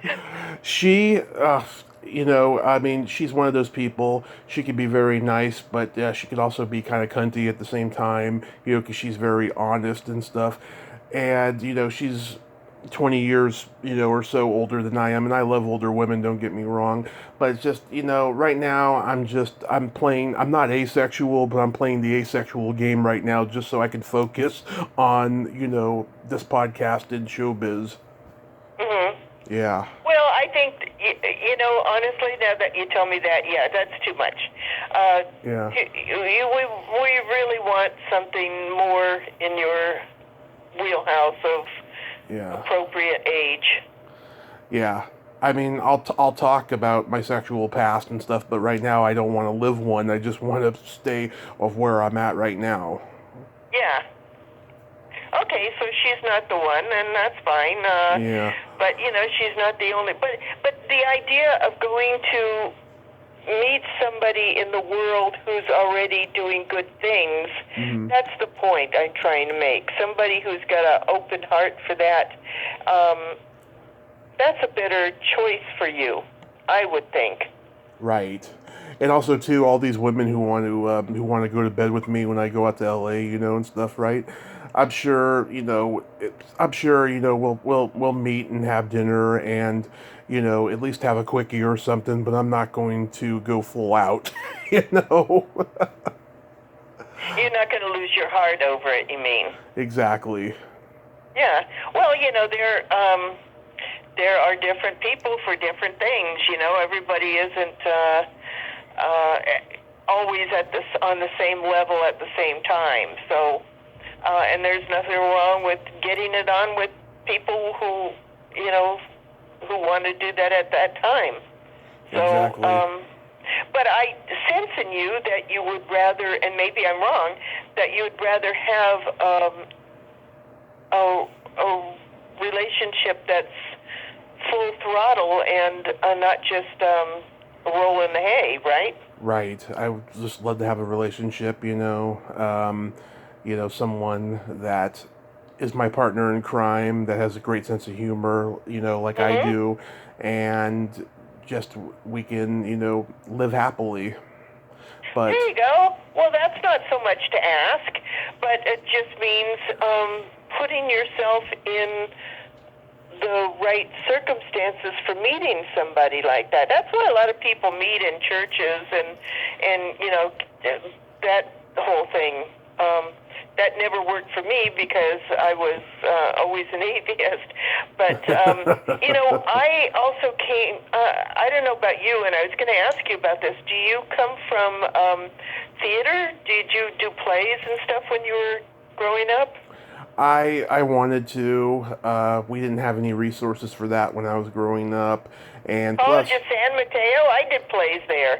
Yeah, well, later, but like in the early years, I just entertained my family wearing my grandfather's clothes and impersonating all my favorite performers and stuff after dinner. Well, the point I'm making is theater groups are really a great place to meet people who are outgoing and creative. Yes, I did. So I volunteered for this theater company in the Bay Area when I was 30. This was shortly before the homeless situation happened. And I had a great time. And I was like, oh God, I hope it's not going to be like high school. All the rich kids were in the plays, just because their parents were big contributors. They didn't necessarily have talent and all this shit. They were all narcissists, right? And I met some cool people there, but I also met a lot of narcissistic divas there too that I avoided like the plague. So I did like it though, don't get me wrong. And I tried to get involved in local theater over here, but they're not very accommodating to disabled people who walk with canes. Well, but when they need to have somebody, I would say you need to broaden your horizons, because I would imagine that there are now companies Right. that are dedicated to people who have, some disability. Yeah. Yeah. We shall see. We shall see. But, putting yourself in with more creative people, that can't hurt. That has to be good. Absolutely. Absolutely. I mean, my growing up, I was nothing but theater. And that's why I came down here expecting I was going to be an actress. And then I discovered, no, I had a better talent for writing. But, it was always something I was happy about, being around creative people. I auditioned for The Sound of Music in high school by singing the Jet song from West Side Story. I didn't get it. I couldn't sing, I couldn't dance.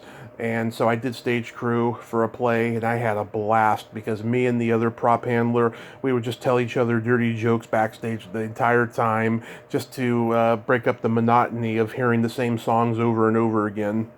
Uh-huh. That was fun.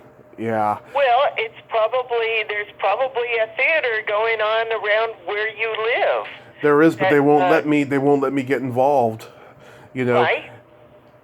Because I walk with a cane and I have special accommodations. Like if I'm handling, like they don't really need prop handlers over here, right? But like for other things, it's very physical. It's very fast paced and stuff. And I don't move like that anymore. It has to be like a prop handling job. And if it was a prop handling job, I could do it. But they're dicks over here. They really are.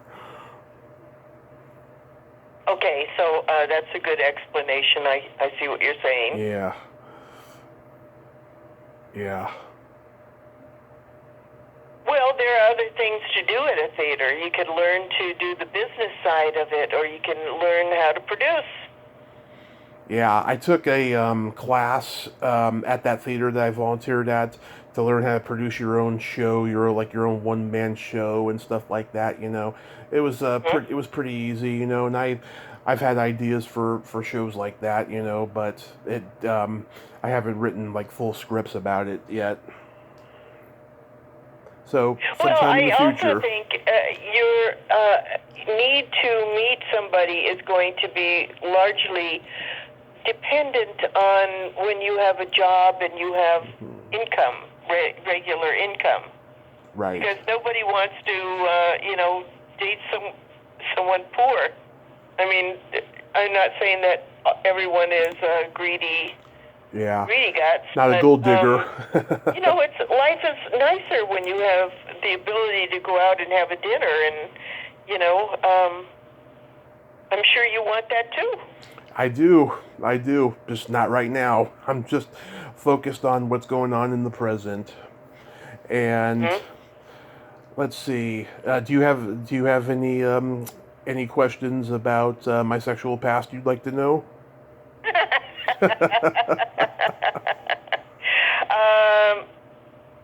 Well, by all means, tell me anything that you care to, care. I'm a good listener, so tell me what, and I can't help but try to steer somebody into a positive role. That's fine. So there's that. That's the sad part of it, is that I always give advice. Shortly before my car accident, I had an encounter with a guy I knew in high school who was a rival football player on our rival football team. I played football in high school too, and I saw him after a Giants game, and he asked me if I wanted to go into the bathroom and do cocaine with him and give him head. What an offer!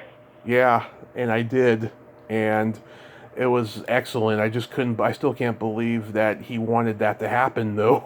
Well, how did he know that you were amenable to that? Well, he knew I was bi, but the cocaine thing, I don't know where that came from because, I had only done it like a handful of times. I was never addicted to it, but um, he was revealing something about himself, that I knew nothing about. I was just shocked that he wanted me to do that to him, and I had no trouble to. I always thought he was cute. Well, anybody who, says, hey, give me a blowjob, please, they should at least give you some cocaine out of it. I mean, come on. You're getting a blowjob. What do I get out of it but sticky lips? Yeah. There really ought to be some payback in the form of some cocaine. And believe me, I haven't done cocaine in many, many, many years, and right. I will never do it again. Because, same here. But I don't regret any of the crazy stuff I did when I was indulging.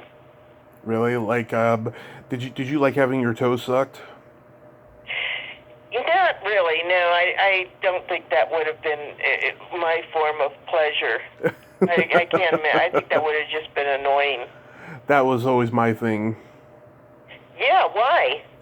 I don't know. I mean, I remember my brother had a girlfriend that had really cute feet, and I was always into feet and stuff. And then when I started having sex, just sucking the toes was always a turn on. Okay. Yeah. I don't think it's, I think you would get more out of it than the woman would get.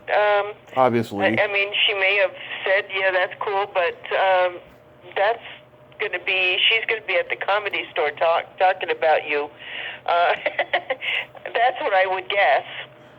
I know you had to. I know in those days and in that field, yeah, you had to be careful getting with other comics because they're gonna talk about you on stage. They're gonna be crazy open micers who are going to turn it into a toxic. Well, that's why you don't want to date Taylor Swift.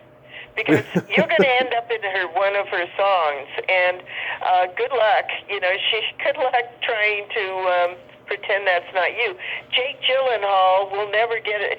It's one thing that he broke her heart, and then she writes a song that's 10 minutes long and does it for 10 minutes on SNL, and everyone knows it's about him.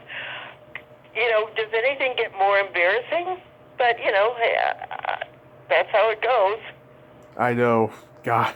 That's why writers rule the world. As somebody who's a writer, yeah, don't screw with a writer because we will get the last word. Yeah.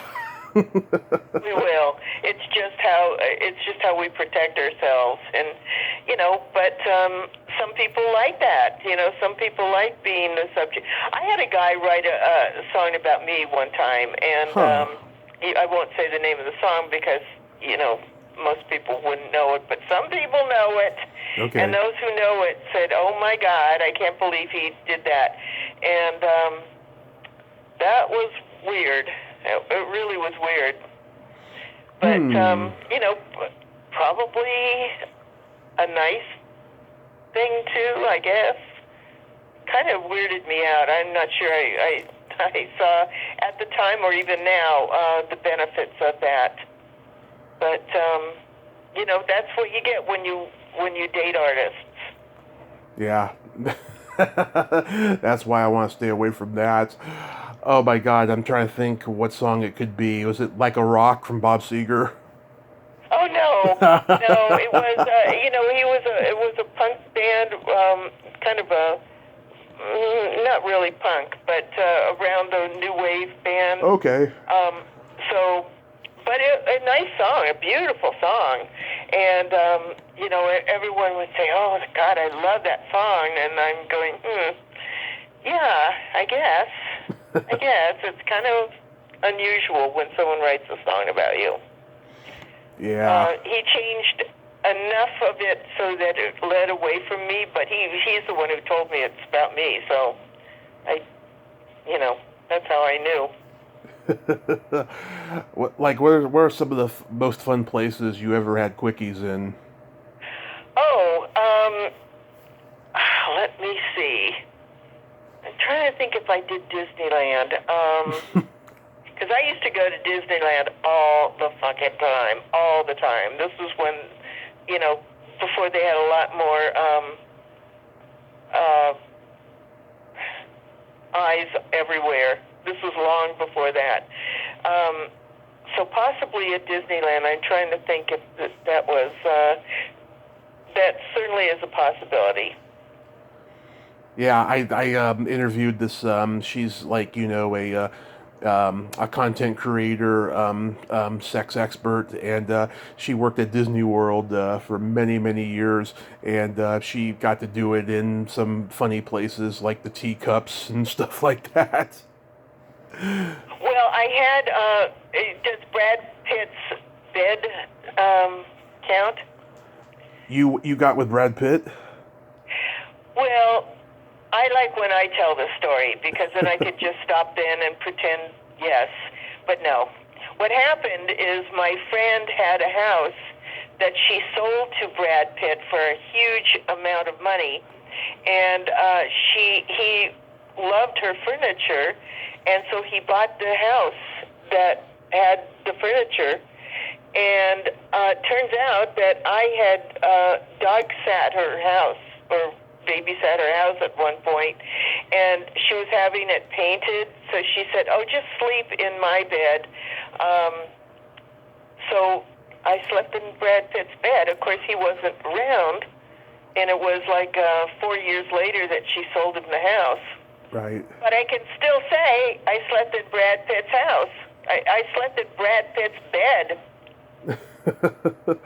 And what, did you masturbate in it? I don't think so. I think I just slept. Oh. I wasn't that frisky. His ex-fiance from 30 years ago, whose name is documented as his ex-fiance, but I won't say it only because I'm one of the few interviewers she actually trusts, and I cherish our friendship.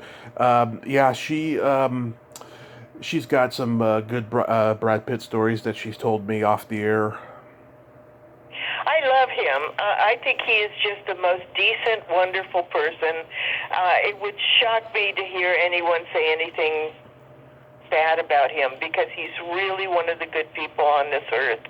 And so yeah. I don't know. I mean, I probably know who you're talking about, but he's made some interesting choices with women. I think because he was with Angelina Jolie, that I don't know. I think that people have had kind of an apprehension there as to what kind of a guy he is, just because she's done crazy things, like adopt all these third world kids and stuff.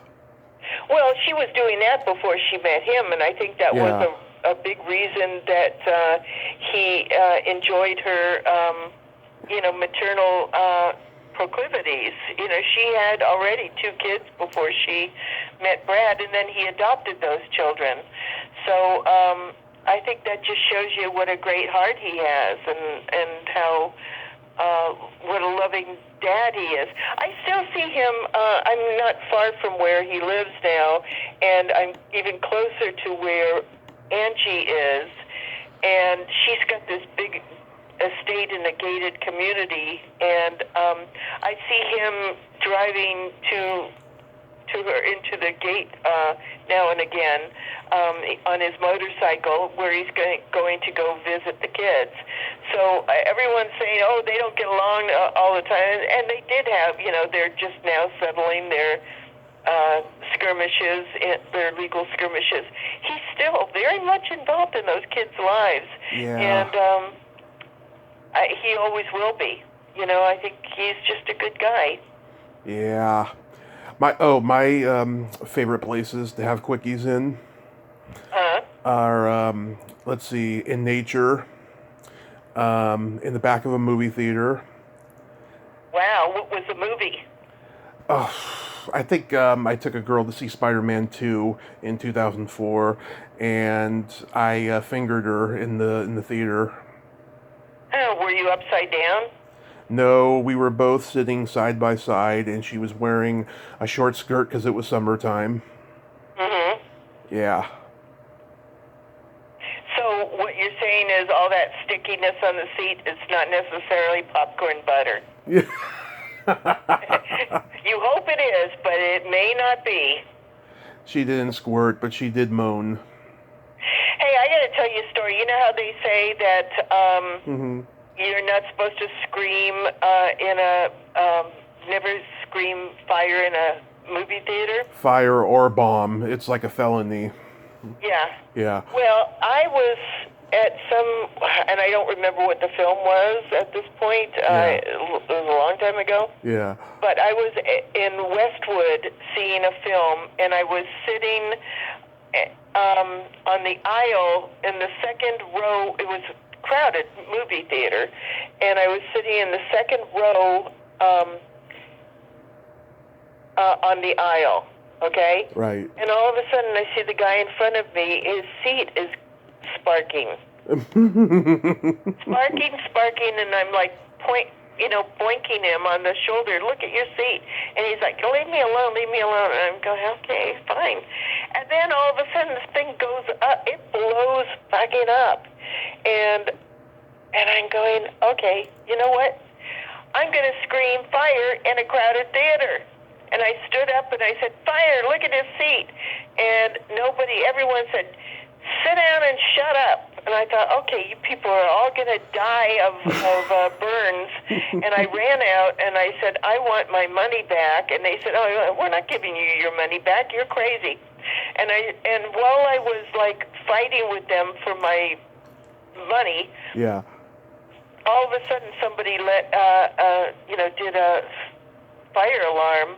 And the place was evacuated. And I said, see, now give me my money. I was the one who told you. You could have saved your theater if you didn't, if you listened to me.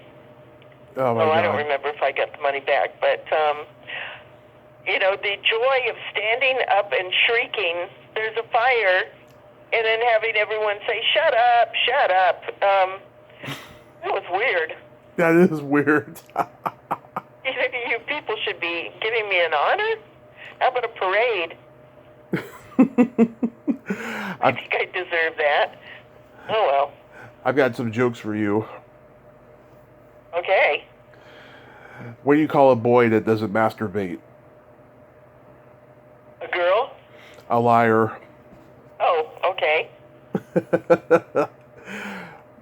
I think did I tell you this last time? I can't remember. I told it to a lot of people last year.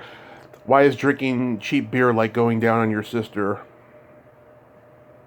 No head? The taste is the same, but it's still not right. Okay.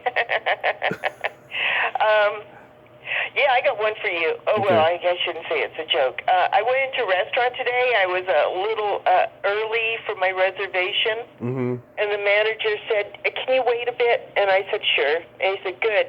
Take these drinks over to table 4. Okay.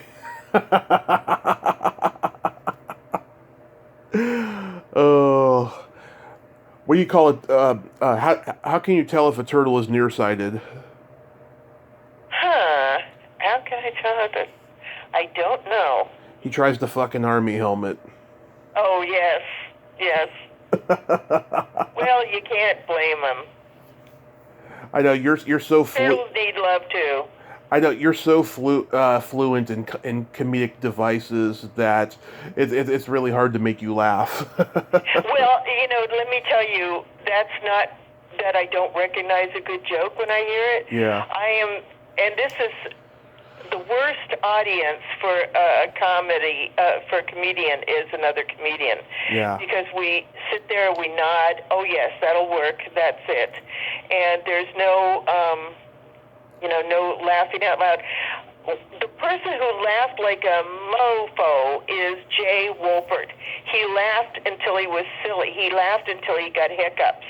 And it was so wonderful to connect with somebody who was just all about, the sheer love of laughing, because it's not normal in the comedy world. It's just not. The person who laughs the least of anyone I've ever worked for is Lorne Michaels. Everyone knows this about Lorne. Yeah. He is somebody who's so analytical, that'll work, but won't give it up, won't laugh, to make someone like him laugh is like winning the Super Bowl. It's like beyond rare. Do you know Hugh Fink? Oh, you know what? I want to say two things. Go ahead. When I listened to your to the last time we spoke on the air, Right. I left out two people I wanted to give great praise to. Okay. Nicole Panter, who Yeah. was one of the warriors of the Pee Wee world, and who saw so much and was such a good friend and a smart ally. I'm just in love with her. Yeah. And I didn't know about her husband dying and all the stuff that I learned from your show. And I was devastated to hear that. But she was fantastic. She knew what a fraud Paul Rubens was, and she was very, very upfront about supporting me through all that horrible stuff. Yeah. And the other person is Monica Ganis, who you did a wonderful interview with. Yeah. And she was also, she's a little less involved than Nicole, because, Monica and Brian Seff, Yep. who also is someone you should interview. I have. Just kind of did their own thing. They weren't involved in the weirdness of the Pee Wee world. They just did their thing. But I have such great admiration for her. She's just so funny and talented. Brian was one of my earliest guests in 2017, and we talked the day after his birthday. And we had a great 45-minute conversation that was just wonderful and stuff. Was he in, did you say that was Brian? Yeah, Brian Seff. We talked was he in England? He was in England at the time. Yeah, I think he moved there in 2002 or something. Because here's another San Francisco Comedy Club graduate. Yep. As is Mark Miller, who you may know, and Dana Carvey, and Robin Williams, of course. So much great comedy came out of those San Francisco clubs. Right. And that was before I was doing comedy, so I wasn't part of that world. I did it in L.A. and the Valley and Beverly Hills and a little bit in New York, but there was just a movement afoot about, everyone doing comedy. It was just a renaissance. Right. I mean, I know all of them. I knew Will Durst and Steve Pearl and Doug Ferrari and Larry Bubbles Brown, all these great comedians from San Francisco that were still there when I got there to do stand-up. I mean, I'm born and raised there, but I'm saying in comedy, when I got to the comedy world, they were there, there were some of them are bitter, some of them are grateful, some of them are heartbroken over the scene that exists there now, but it's just, there's a lot of history there, and it's magical, and thank God for the podcast world. Otherwise I wouldn't know a lot about the history, because not a lot of these guys opened up to me at the time and stuff. And well, did you enjoy did you get to know Mitzi? I never met Mitzi Shore. No, I didn't get to LA till 2016.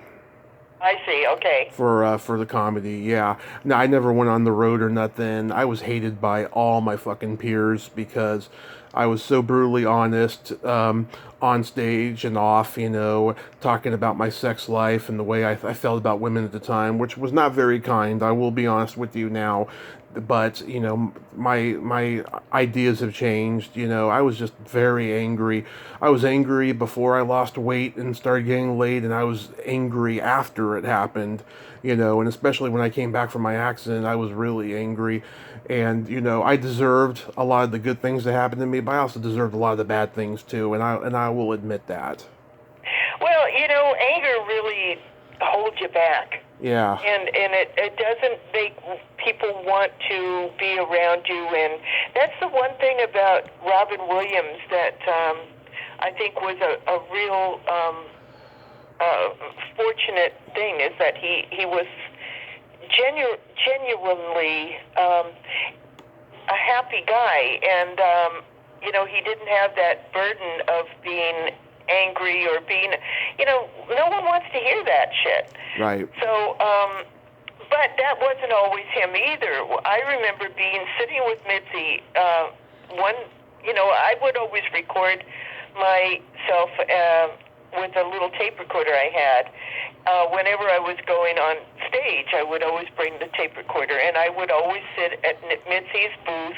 Right. And, it's just the relationship we had was, that was where I sat.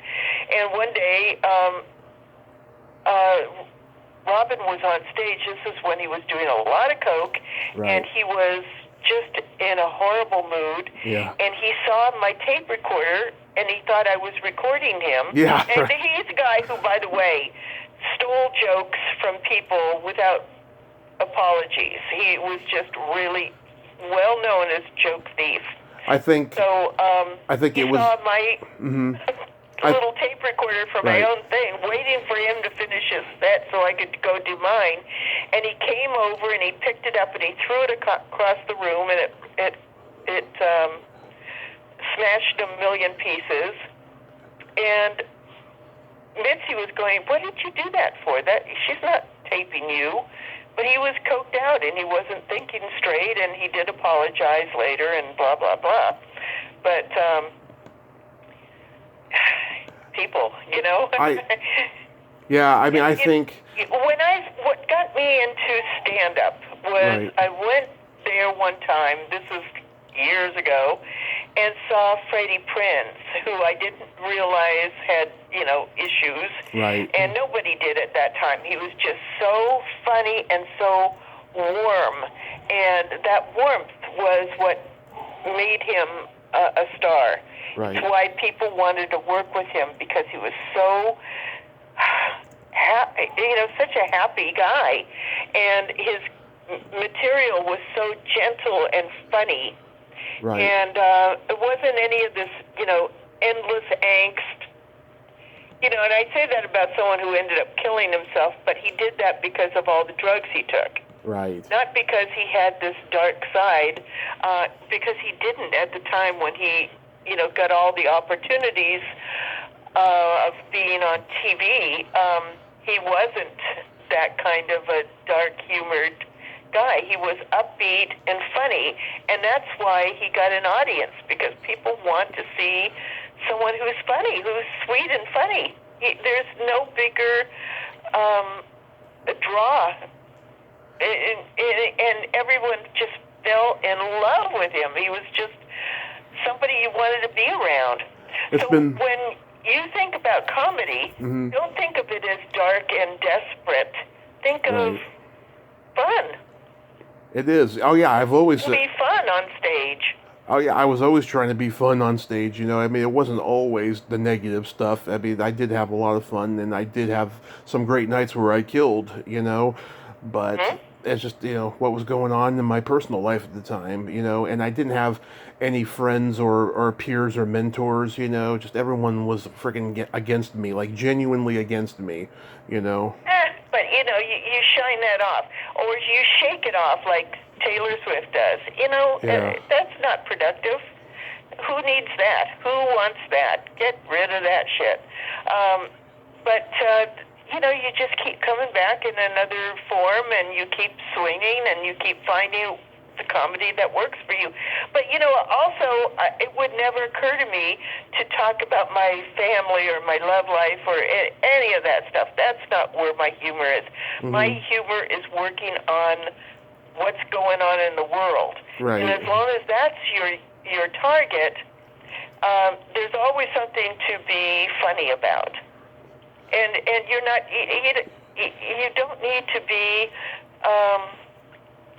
spilling your guts about your personal life. Right. Because no one really cares, You got to just find what's funny. I know, that was the problem, too. Like, here I am, and there's all these fucking long-form alternative comics bitching and moaning about their personal lives, right? And here I am, I'm an old school one-liner kind of a comic, right? And I'm putting my sex life into it, right? And everyone's fucking, like, talking shit about me and my style and shit. And, I'll say this, I'm not the best comedian. I am a really good writer of jokes, I have to say. Mm-hmm. That was also another problem.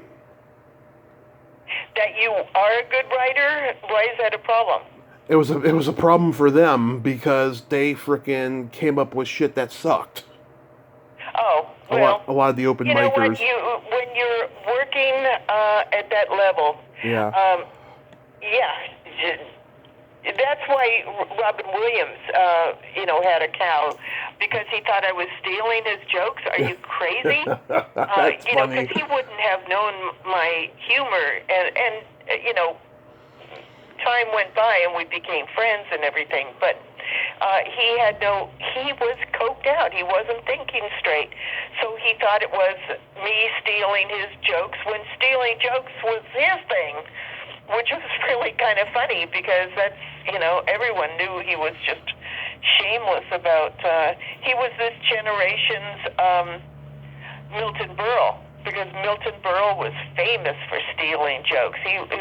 But that's why you get in the habit of writing. When you're writing 40 fresh, usable jokes a day, you don't have time to say, so-and-so stole my joke. No, here's tomorrow, and here's a new bunch of newspapers, and, keep working.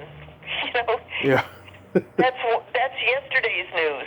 Now move on.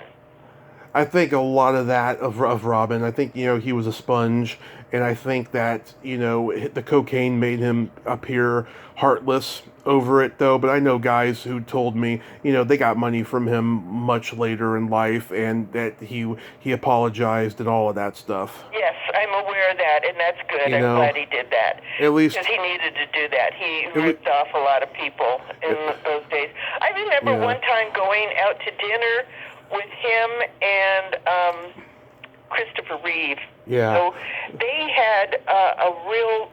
In fact, I told this on a TV show some time ago. Mm-hmm. They went back a long time together. They were really deep friends because they went to where was that? The drama school, the Yale Drama School together.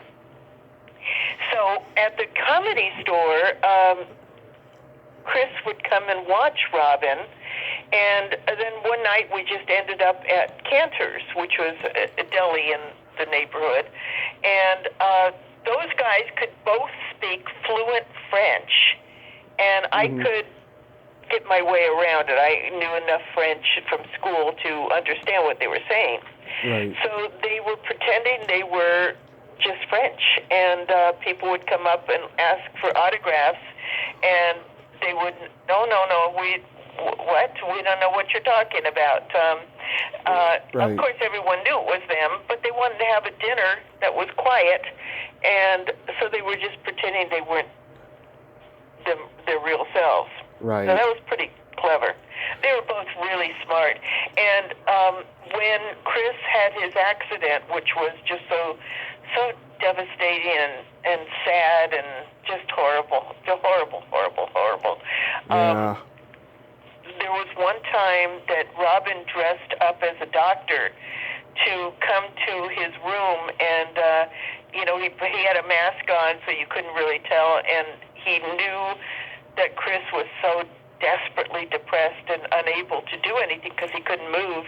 Right. And so Robin came in and said, I'm your doctor, and I'm going to give you a anal exam now. And, he started to do it, and that's what cracked up Chris. Yeah. I mean, it was really hard to try to have a normal life when you had that kind of devastating accident. And for those who don't know, he was thrown off a horse, but he was an excellent horseman, but one horse got him, and it ended up challenging his life. So I feel real bad. I mean, there are things that go on in life that are so sad and unfair that when you have these people who are just annoyances, and really, who gives a shit about these people? They're not worth, Mm-hmm. There are just bigger fish to fry, and there are bigger things to do in your life. And if someone gets in, you don't let them pull you down. You just move on. Exactly. Do you remember a comedian named Uncle Dirty? No. I've mentioned his name to so many people and they don't remember him. His name was Bob Altman. They called him Uncle Dirty. Oh, Bob Altman. Yes, I know Bob Altman. Sure. Yeah. I never heard Uncle Dirty. Okay, they used to call him Uncle Dirty. So they did he did a video before he died where he was telling the story about this one time he saw Robin get beaten up by Tim Thomerson at the Comedy Store for stealing one of his jokes. And wow. He said years later he saw Robin and he said, "Wow, last time I saw you, you were getting beat up by Tim Thomerson." And Robin said, "Tim Thomerson, the strongest man in 5 comedy clubs." You know, I never understood why Tim Thomerson didn't have a career as an actor. Maybe he did, and I'm just not aware of it. He did. But, you know, he had a real spark to him as an actor. And do you know who Blake Clark is? Oh, I love Blake Clark, yeah. Yeah, Blake Clark was able to get out of stand-up and go into acting and had a real career. Maybe he still does, I'm not sure. I don't see many films. Yeah. But, you know, I always thought that should have been Tim. Tim had a look about him. He could do that Vietnam veteran kind of role. He was real. He had a look. He had a talent. But I don't think he ever quite made it to the degree he should have. And, you know, at a certain point, if something's not working for you, you got to rethink your life and move on to something that does work. And I think some of the comics, some of the stand-ups just can't do that. Yeah, especially from that generation, because there were guys there were some that were good, a lot of them were bad, that were just getting into stand-up so they could get into acting, you know. But he studied with Stella Adler after he came back from Vietnam, and he started doing stand-up just because he wanted to see if he could do it. And then he found that he could, so he was using stand-up as an avenue into acting, you know. But he was actually that good. Tim Thomerson. He was that good. He could have, you know, been a big comedy star, but he didn't want to. He just wanted to be a working actor, you know. And you know, he did the Trancers movies, these low budget sci-fi movies where he's like, you know, Harrison Ford in Blade Runner, and I love those movies too. They're pretty witty for sci-fi movies. Yeah, I don't know anything about those films, and I don't know anything about what he might have been doing for a career all these many years later, but I always thought he had something special. He did. And so is he still alive and acting? I have a friend who's close with him. She said that he's having a lot of trouble with his back these days, so he's not really doing a whole lot. But yeah, I mean, he played lots of bad guys in movies like Volunteers and Iron Eagle and stuff like that. I mean, that's what he just wanted to do, was act, you know? Yeah. And he has like the record for like the most failed TV shows that he was on. He was on a show with Martin Short in the late 70s called The Associates, which was a James L. Brooks sitcom. And then he was on a Disney Western show in the early 80s, and then he was on a bunch of others, you know. But, I mean, he did act. He did have a good career as an actor. Well, if for no other reason, that's where your insurance is. You want your medical insurance as you get older, and working as an actor, you know, will provide that. The unions are really excellent about taking care of their own. So, you know, that's something everyone should strive for if they have talent as an actor. Exactly. I can't believe, God, the amount of comedians in that generation of the comedy boom that there was, and so many of them got a series or shows or movies, and so many of them had development deals that didn't go planned. I mean, it's just it's incredible.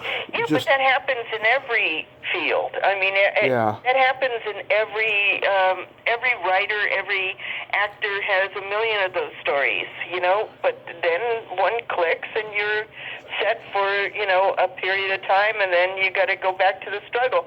The struggle continues. Yep, it sure does. It sure does. What are you going to do? I mean, give it up? Give up show business? And you know, it's the joke about the guy who's cleaning up after the elephants, and his wife says, "Why do you keep this job. It's so horrible. You come home every night smelling like elephant shit. And he goes, yeah, but it's show business. Yeah. That's good. I like that. That's a really great metaphor. I love that. You know, one comedian that I remember, there were two that came up around the time I was on stage, which was Howie Morrison, Howie Mandel, yeah, and Yakov Smirnoff. Yeah. And they were both two of Mitzi's favorites. They'd Yeah. always get the best time slots. Right. And she really saw potential. She really helped these guys a lot. And they were very, very good. And you see what has happened with Howie Mandel. I mean, he's just a money machine. He's found a way to make his comedy in unusual ways as a host, and he just keeps plugging. He's just, somebody who is just always going to have a career. Yakov had to go to, where's that place in,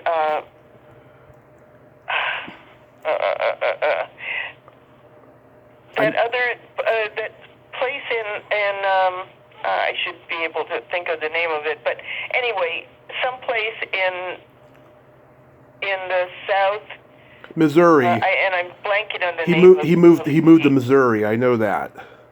Say it again. Missouri. Yeah, in Missouri, exactly. Mm-hmm. But he created his own club there, so he has his own club, right? And he is,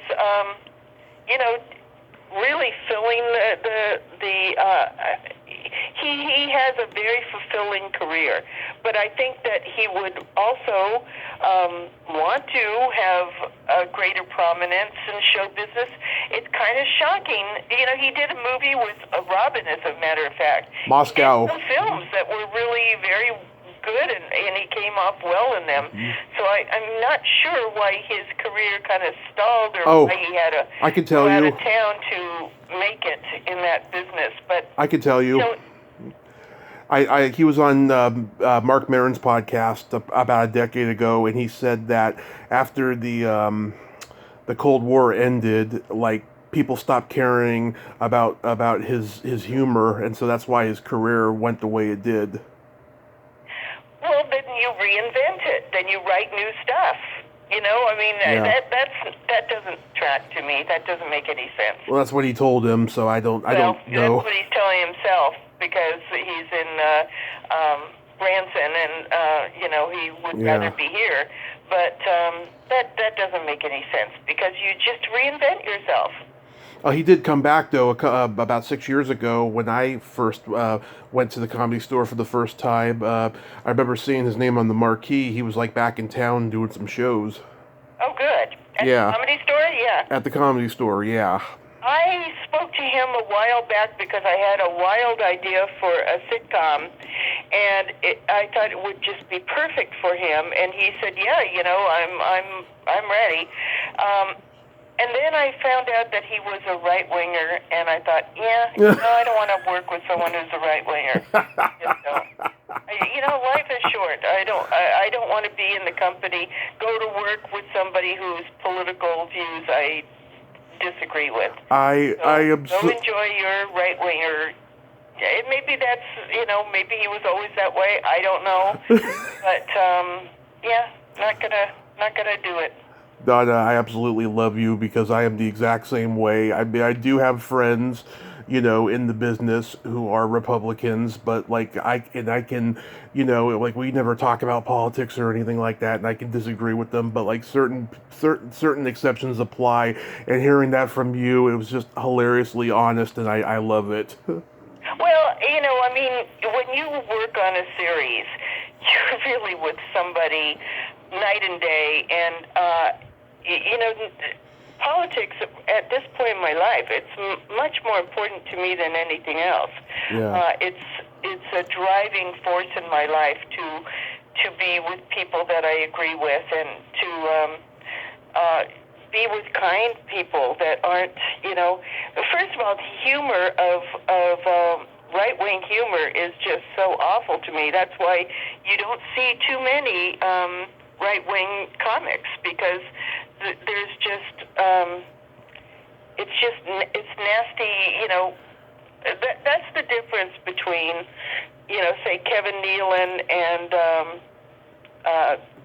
Norm Macdonald. Norm Macdonald is all about and David Spade, all about put down humor, and I just don't find that at any way funny or anything I want to be close to.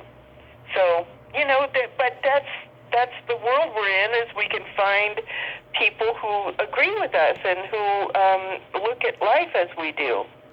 And that's why it's always very funny when Kelsey Grammer and Kirstie Alley say, we're going to start our own and Tim Allen, he's had a little more success of that. They all say, we're going to do right-wing comedy. Really? Because, there's really very little funny in right-wing world. Yeah. Good luck. They may never get it together. And those guys have tons of money. They could do it if they wanted to. I guess that clown on Fox is the closest that it's gotten, Greg Gutfeld. Yeah. But, I don't watch that, and you couldn't pay me to watch it. But by and large, comedy comes from, the kind of comedy I like comes from smarts, not from, belittling other people. That's just awful.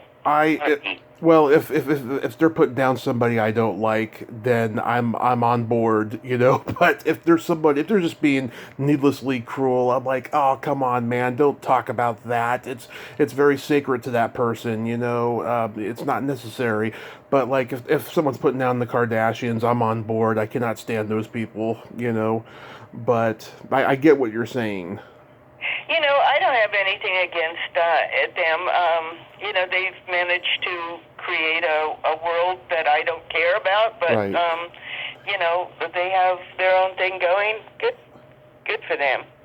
But, no, it's just, the lesson is always punch up. Punch up at the people who have the purse strings and the control, because they're the ones who we need to keep in line. And you punch downward at somebody who's got a physical disability or has some challenge in life, and you're just an asshole. That's what you are. Yeah. You're an asshole. Yeah. So, there are plenty of people who will do that.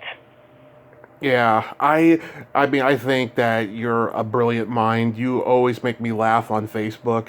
Like, a month ago when I posted that picture of the guy who had candy in his callus on his foot, and you said, that's what your belly button is for. Oh, that just had me rolling with laughter. I knew you would like that, because you have a belly button fetish. I Yep. think we all know that. Yep. And why not? It's not harming anyone. It's kind of cute, and you're entitled to it. Go have a belly laugh. Well, I knew when I said that yeah. I'm doing a joke for an audience of one here, but he's really going to like it. So. Oh, I posted that picture on Instagram, and my godmother, she's primarily on there, and she's very conservative. Her and my godfather, I don't like going over to their house for dinner. We did during Christmas time, but it's always political over there, and I don't agree with anything. But she saw that picture, and she's like, oh, that doesn't look like a good time, gross. And I replied back, yeah, that's what your belly button is for, and she didn't respond to that. Well, all jokes aren't for everyone. Yeah, but you continuously make me laugh, Dawna, and well, one of the things I do, only because Facebook can get annoying, as you may have encountered. Oh yeah. I am writing a book myself, my story, and so some of the stories that I tell, my show business stories, are I'm perfecting them on Facebook. So that's why I'm there, because I'm gathering my stories together, and one day I'm going to have my own book out. And look out, world. You've written so many books, so I'm sure, if a book comes out with your name, they're like, it's expected, but they don't know it's going to be your memoir. Yeah, well, the thing is that everyone writes books now with the expectation that it will be becoming a film or a TV series. Or a New York bestseller. Kind of that's where the money is, so Right. I'm not averse to that. Yeah, or a New York bestseller. Yeah, I'm adverse to that. That's never going to happen. I'm a realist. No one is buying my shit for that. But you never know. You could be a late bloomer. yeah, well, that's nice. I always think, what's next? Because I always, I'm always got my eye on the, exit plan. What's the next big thing? Yeah, I gotta get back to writing the book that I've been working on since last year and stuff. I just, I'm trying to motivate myself to do it because I cry a lot, during it because I tell very emotional stories. Well, maybe that's not the book for you then. I think maybe you need to write something that's a little more upbeat and funny and not about you. Well, it is upbeat and funny. If that's going to produce a bad reaction, come back to that at a later point. Well, it is upbeat and funny, though. I mean, I tell, some sex stories in there too that are related to the films, that I love and stuff, but I was revealing some personal information in there that I had never revealed before to anyone that just, made me cry a lot, so that's why I had to take a break from writing it, but I do want to get back to writing it. Well, I see what you're saying. Well, good. Yeah. How far into it are you? Probably, let's see, I'm probably at when I was 10 now, so it's pretty, it's pretty in the middle, I'd say. Mm-hmm. Yeah. Well, you know what they say, right on. Right on. Right on, dude. Right on, yeah, with the W, right on. Yep. Oh my God, this is... And so who will play you in your movie? I haven't thought about that far about making it into a movie, but... Well, that's what you got to think about, because that's where the money is. That's where, But meanwhile, do take my advice and start watching television to find out some game shows that you'd be good at, because that can infuse you with some cash today, and you can actually start, having a little more breathing room, and that's nice. That helps you, in all sorts of ways. Oh, I'll tell you this, because I have such Rain Man-like knowledge for pop culture and entertainment, I have tried so many times to get on shows. I remember, God, what was it? I think I tried Jeopardy once. Jeopardy's not for you. You're not going to win at Jeopardy. I tried another one. What was it? Oh, it was a rock trivia show on CBS that didn't last. I tried. Really? When was that? I think 2017 or something. Oh, okay. Because I worked on one of those years ago, and that was fun. Yeah, so I signed up and everything. I let everyone know my backstory about my accent and so forth. Because they love hearing sob stories to get you on. And I didn't hear back from them and stuff, and my family's always getting on my ass. Come on, get on a game show, man. Win us, however much money the prize is, It's like... Well, because also some of those shows require family members. Meredith Vieira does a show called 25 Words or Less. Yes. It's on every day, 2 episodes a day on the Fox channel, and that's a communication show. It's very, really requires, but you can win. It requires some real talent, but you can win up to $10,000 and come back the next day. So that is something worth studying for, and you study as if you're going for the Olympics. I mean, it's not. Casual. You won't win if you're casual, and if you don't go on to win, you're really wasting an opportunity. Right. Right. Yeah. You know, go to Game Show Network. See see what shows are casting. Right. There's always going to be something.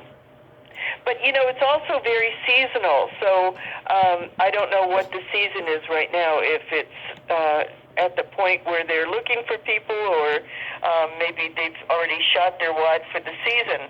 But, you know, you got to get in there when it's hot and happening. And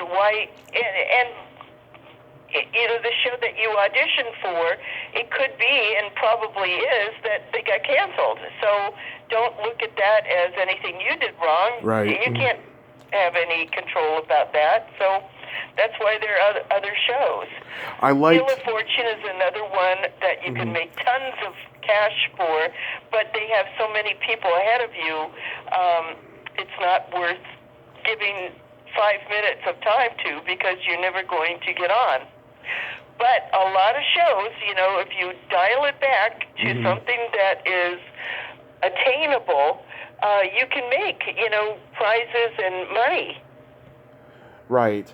You know, it's funny, I would never go on Love Connection, but I loved the reboot they did a couple years ago where they included gay and lesbians in there. I always thought that was what was missing from the original one that Chuck Woolery hosted. Of course, he's a well-known conservative. Chuck Woolery is a ardent right-winger. Yeah. Yeah. Ardent. He would not want to be around. Did he host the reboot? Oh, no. This is a young guy who was hosting it. I don't know who he was, though. Okay. Yeah, because I think that Chuck was just a hired gun for that. I was on some show with him, I think as a real contestant at that point, and he was just so awful. So awful. You know, just surly kind of. He gets it up for the camera. But he's not a very nice guy. But it doesn't matter. You don't need a friend. You just need to show that, you know, that, and, you know, chances are, if your mom, there are shows that you can do with your mom and friends and divide the money. Yeah. Game Show Network has a couple of those shows that are sort of like Family Feud type. You don't need to know anything. You just need to be a perky contestant. Right. There was, let's see, I interviewed a guy, an actor, who was on Love Connection in the mid-'80s, and I watched it on YouTube. I was laughing out loud seeing him on there, and I'm reading the comments. They're saying, "Oh, look at that misogynistic douche," and all of this stuff. And I told him that, and he was laughing. He was like, "Yeah, I was an asshole at that age." He's like, I learned as time went on.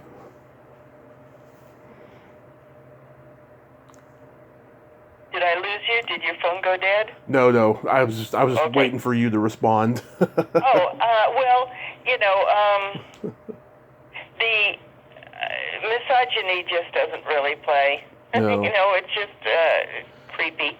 Yeah. But The Love Connection is not a show that I'm suggesting to you, because there's no money to be made. You get a trip.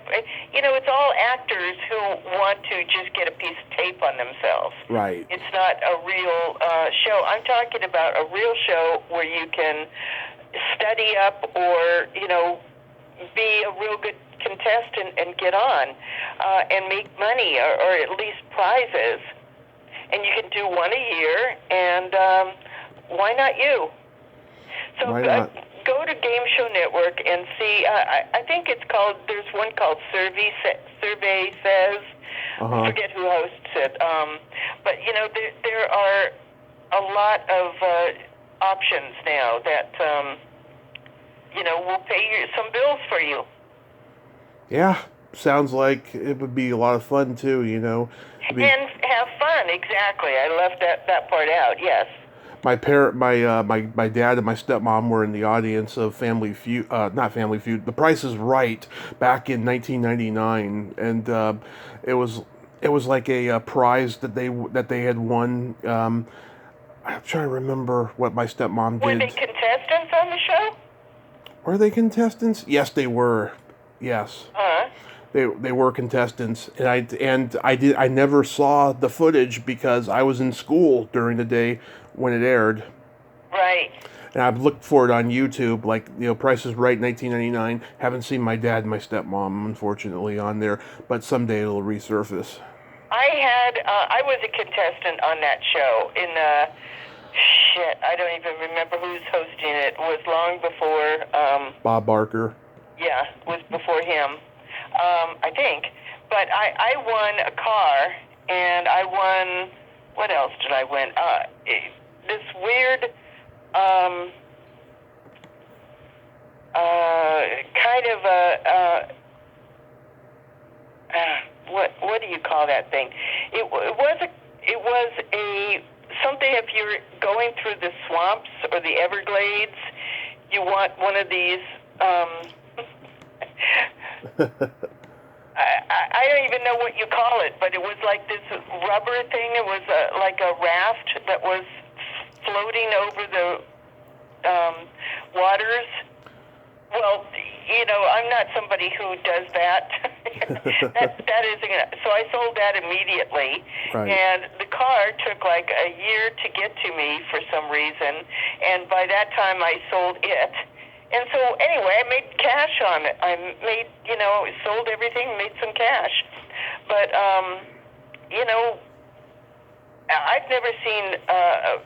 I've never seen that video because there was no video in those days. Right. So I've never seen that, but they don't replay everything. These shows that show up on comedy, not Comedy Central, on Buzzer TV and Game Show Network reruns. They're not all everything they have in the library. They're just a couple of seasons of different stuff.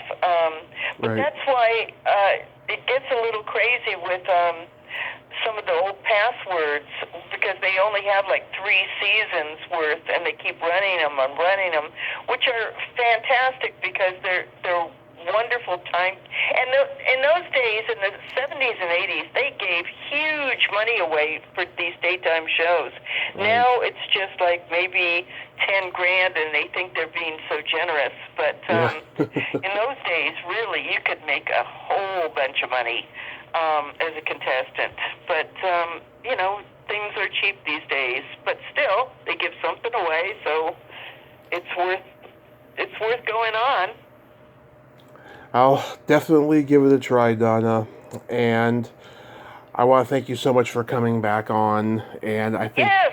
Well, thank you for having me. I'm really happy to speak with you, and I hope that I can make your life a little sunnier. And you are a bright spot on Facebook. Maybe the only one. Facebook does get a little weird. Yeah. But I appreciate your being out there, and I really do think that you're chronicling this stuff. You're sitting on a time capsule of wonderful interviews, and you do your homework, and you pay attention to people, and you converse well. So all that should be bringing you good things in your life. And I have pre-existing knowledge, whereas a lot of people that I see doing these podcasts, these nostalgic podcasts, they just don't know their ass from a hole in the ground. And Yeah. I've had feuds with a couple of them, unfortunately. Shine that on. That's not your problem. That's their problem. But you know what? I understand what you're saying because in the true crime community, everyone thinks, "Oh, I'm a podcaster. I know everything about true crime," and they're idiots. They don't, and I don't even listen to those things. No one who is a professional in crime solving takes that seriously. They're just a bunch of people who should just shut up. And this is the world. Everyone thinks they're a host of something, and they can, opinions all of a sudden translate into time and listeners. So, oh well. But I always want to know the facts, read a book. Absolutely.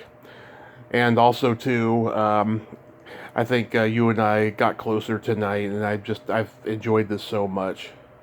Oh, good. I'm happy. Yeah, I really enjoy.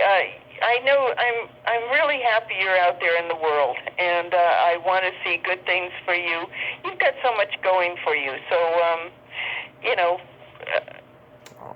It would make me happy one day to get an invitation to your wedding, and I'll say, no, I'm not going because I hate to go to weddings. But I'm really happy to get the invitation, and I really think that you can find someone who's a good person, and why not you?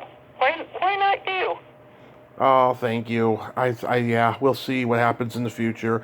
Like I said, taking it one day at a time, But like I also said, I love, talking about the crazy things I did and having open-minded people like yourself listen to it. Yeah. Well, some really frisky times. Nothing wrong with that. Nope. So enjoy that. There's that, and then there's okay, now we got to buckle down and get serious about, because I don't want to spend my life alone. Mm-hmm. Me, I do want to spend my life alone because I've been with all the men in the world, and, I've had enough of their shit. Right. So spending my time alone is so much better than wasting it on jerks. How's your dog, by the way? Oh, she's great. She can be a pain in the ass, but she's a pup, so, it's going to take time, but she's getting along with our cat. We always say, hey, where's your sissy? And they sometimes, they'll fight, and other times they'll love each other, and it's really, really cute. That's good. And the cat is accepting the fact that you brought in this interloper that she didn't ask for? Relatively, yeah. There's days where she just wants to be alone and she doesn't want anyone bothering her. Right. Oh, that's me. That's me in cat form. Hey, do you know, and if you don't know, you should, Elaine Boozler? I do. I've tried getting her on in the past, and she does interviews based on a certain amount of followers and all that crap. Right. Yeah. Well, start following her website, which is on Facebook, and she's just a huge animal advocate, and she just does so much great. She raises money, and every penny goes to protecting animals, or to rescue, or to neuter, spay, pet. Yeah. Or there's no administration cost. No one's getting rich. No one's getting paid. But everybody, if she accounts for every penny she raises, and she's just a hero in that community. So, here's a comedian gone good. I mean, what a wonderful person she is. So, get into her world a little, and then maybe she'll, cut you some slack in terms of the podcasts. All right. Dawna, you have a great night and be safe. Yep, same to you, Tom Dog. All right. Okay, all the best, my friend. Okay. Good night. Thank you. Bye. Well, there you have it. Dawna Kaufmann. Ain't she a sweetheart? Such a wonderful, wonderful lady. We really got to know each other tonight, didn't we? And just have a wonderful chat. We got close. Well, until next time, this is Tommy Throwback Kovac saying there's no shame in living in the past because the present sucks. Later, dudes.